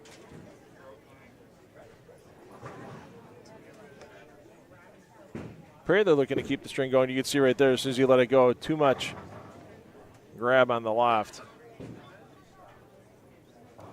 And the baby split. Not going to be pleasant. Boy, Beasley was hanging in there for 5 games, and then wheels started coming off.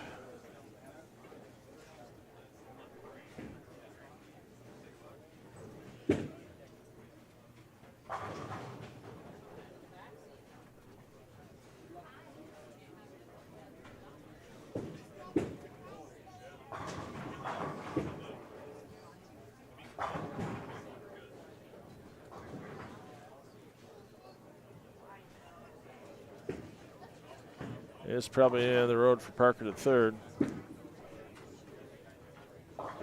As he was sitting at minus 63. Here they're on the baby split, perfectly done. Back to Smalls. Looking to stay in the positive. Can actually improve on his plus 19 by 10 pins.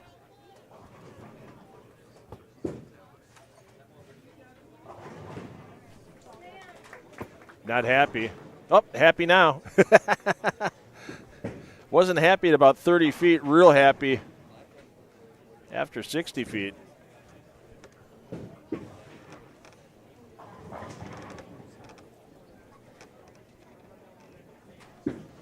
And over to Lloyd. Looking to put up a possible 279. Heck, even get out of this with a 9 spare in there somewhere, getting out of here with 258. Getting the triple digits, sitting in real good shape for tomorrow. Remember, Ethan Fiore led A squad with plus 138. Ethan McDonald, second 124. Zach Tackett plus 114, your top 3 from A. And Brett Lloyd putting on a clinic right now. He has got something that no one else on B squad is able to put together.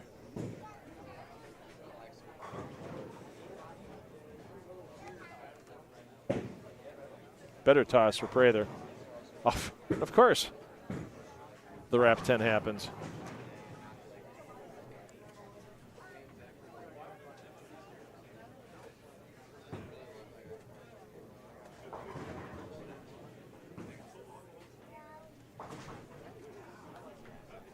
So we're going to stick with our 7:30 start time for C squad. I know on the website it's at 7 p.m., but lots of 2-ball frames out of players of all levels today, whether you're PBA Touring Pro or you're bowling as a guest. Lots of 2-ball frames, slowing the pace down a little bit. So 7:30 will be our return from C squad. You're going to get all new streams on the PBA YouTube channel. So make sure you have your notification set. If it does start a little bit early, we'll go live.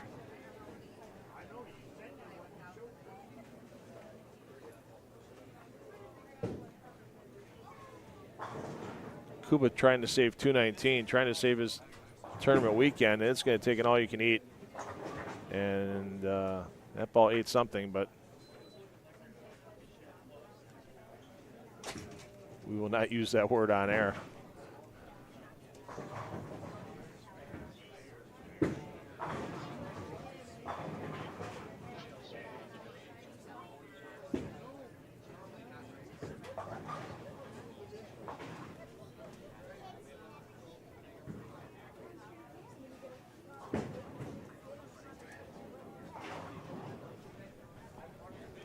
There's no Pacers here, Dan. I know that says like a vacancy or something in the live scoring.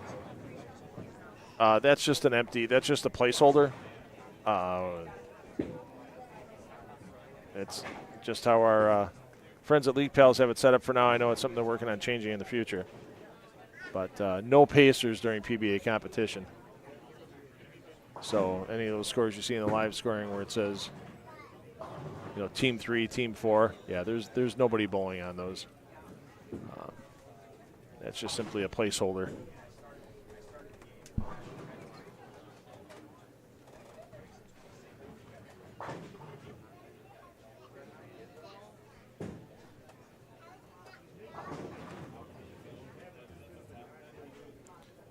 So we may have Smallwood, Prather, and Lloyd all stepping up at the same time. So Smallwood's going to fire first.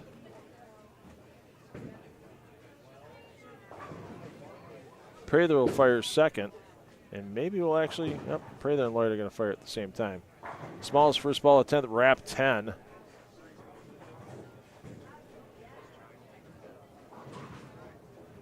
We'll stick with Prather.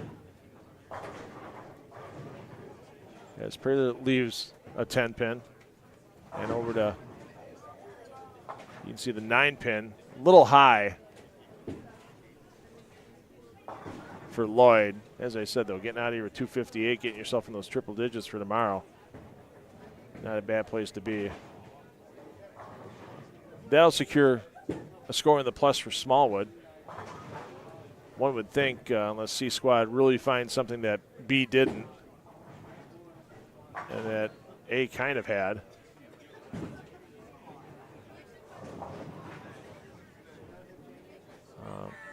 We should see Smallwood tomorrow, but a long road to climb, especially when he's going to be over 100 pins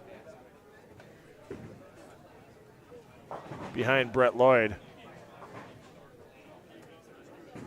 And Smalls finishes with a 6 count, 194, so he's at plus 13.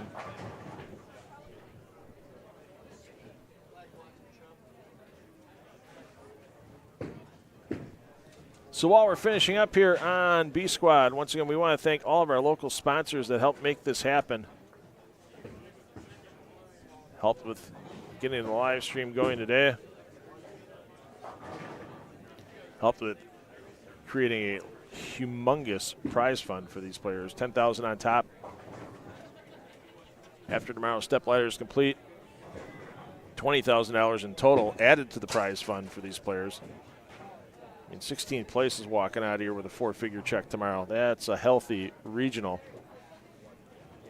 with all that added money. And we couldn't do it without them.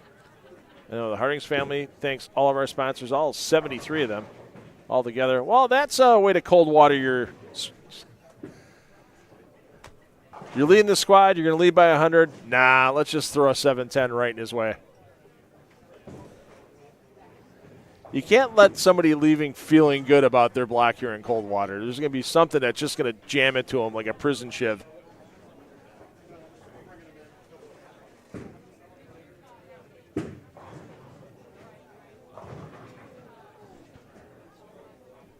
Even so,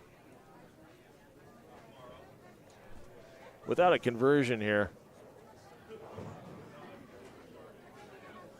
Brett Lloyd's still going to be in the triple digits to the plus. If he gets one, it'd be a plus 102 altogether. Well, a little tease up the gutter, but wrong side of the lane. But still, plus 102, it's an amazing performance for Brett Lloyd when everyone else on this squad really struggled to put anything together, and Tom Smallwood looks like he's going to be our only other player plus here on B Squad. So join us for C Squad. Reapplication of this 38-foot Viper pattern coming into play. And we'll see what these players might be able to do. Will somebody sell their soul to Satan to be C Squad leader? That might be what it takes tonight. It is tough out here at the PBABowlerStore.com Classic, presented by Moxy's Extra Pair. I'm $2 Phil Brillo. Hey, parents, take the kids bowling tomorrow. before we start our day, because you know they're going to have fun for life. And we will see you from Pla Mor Lanes and Coldwater for C Squad in about an hour.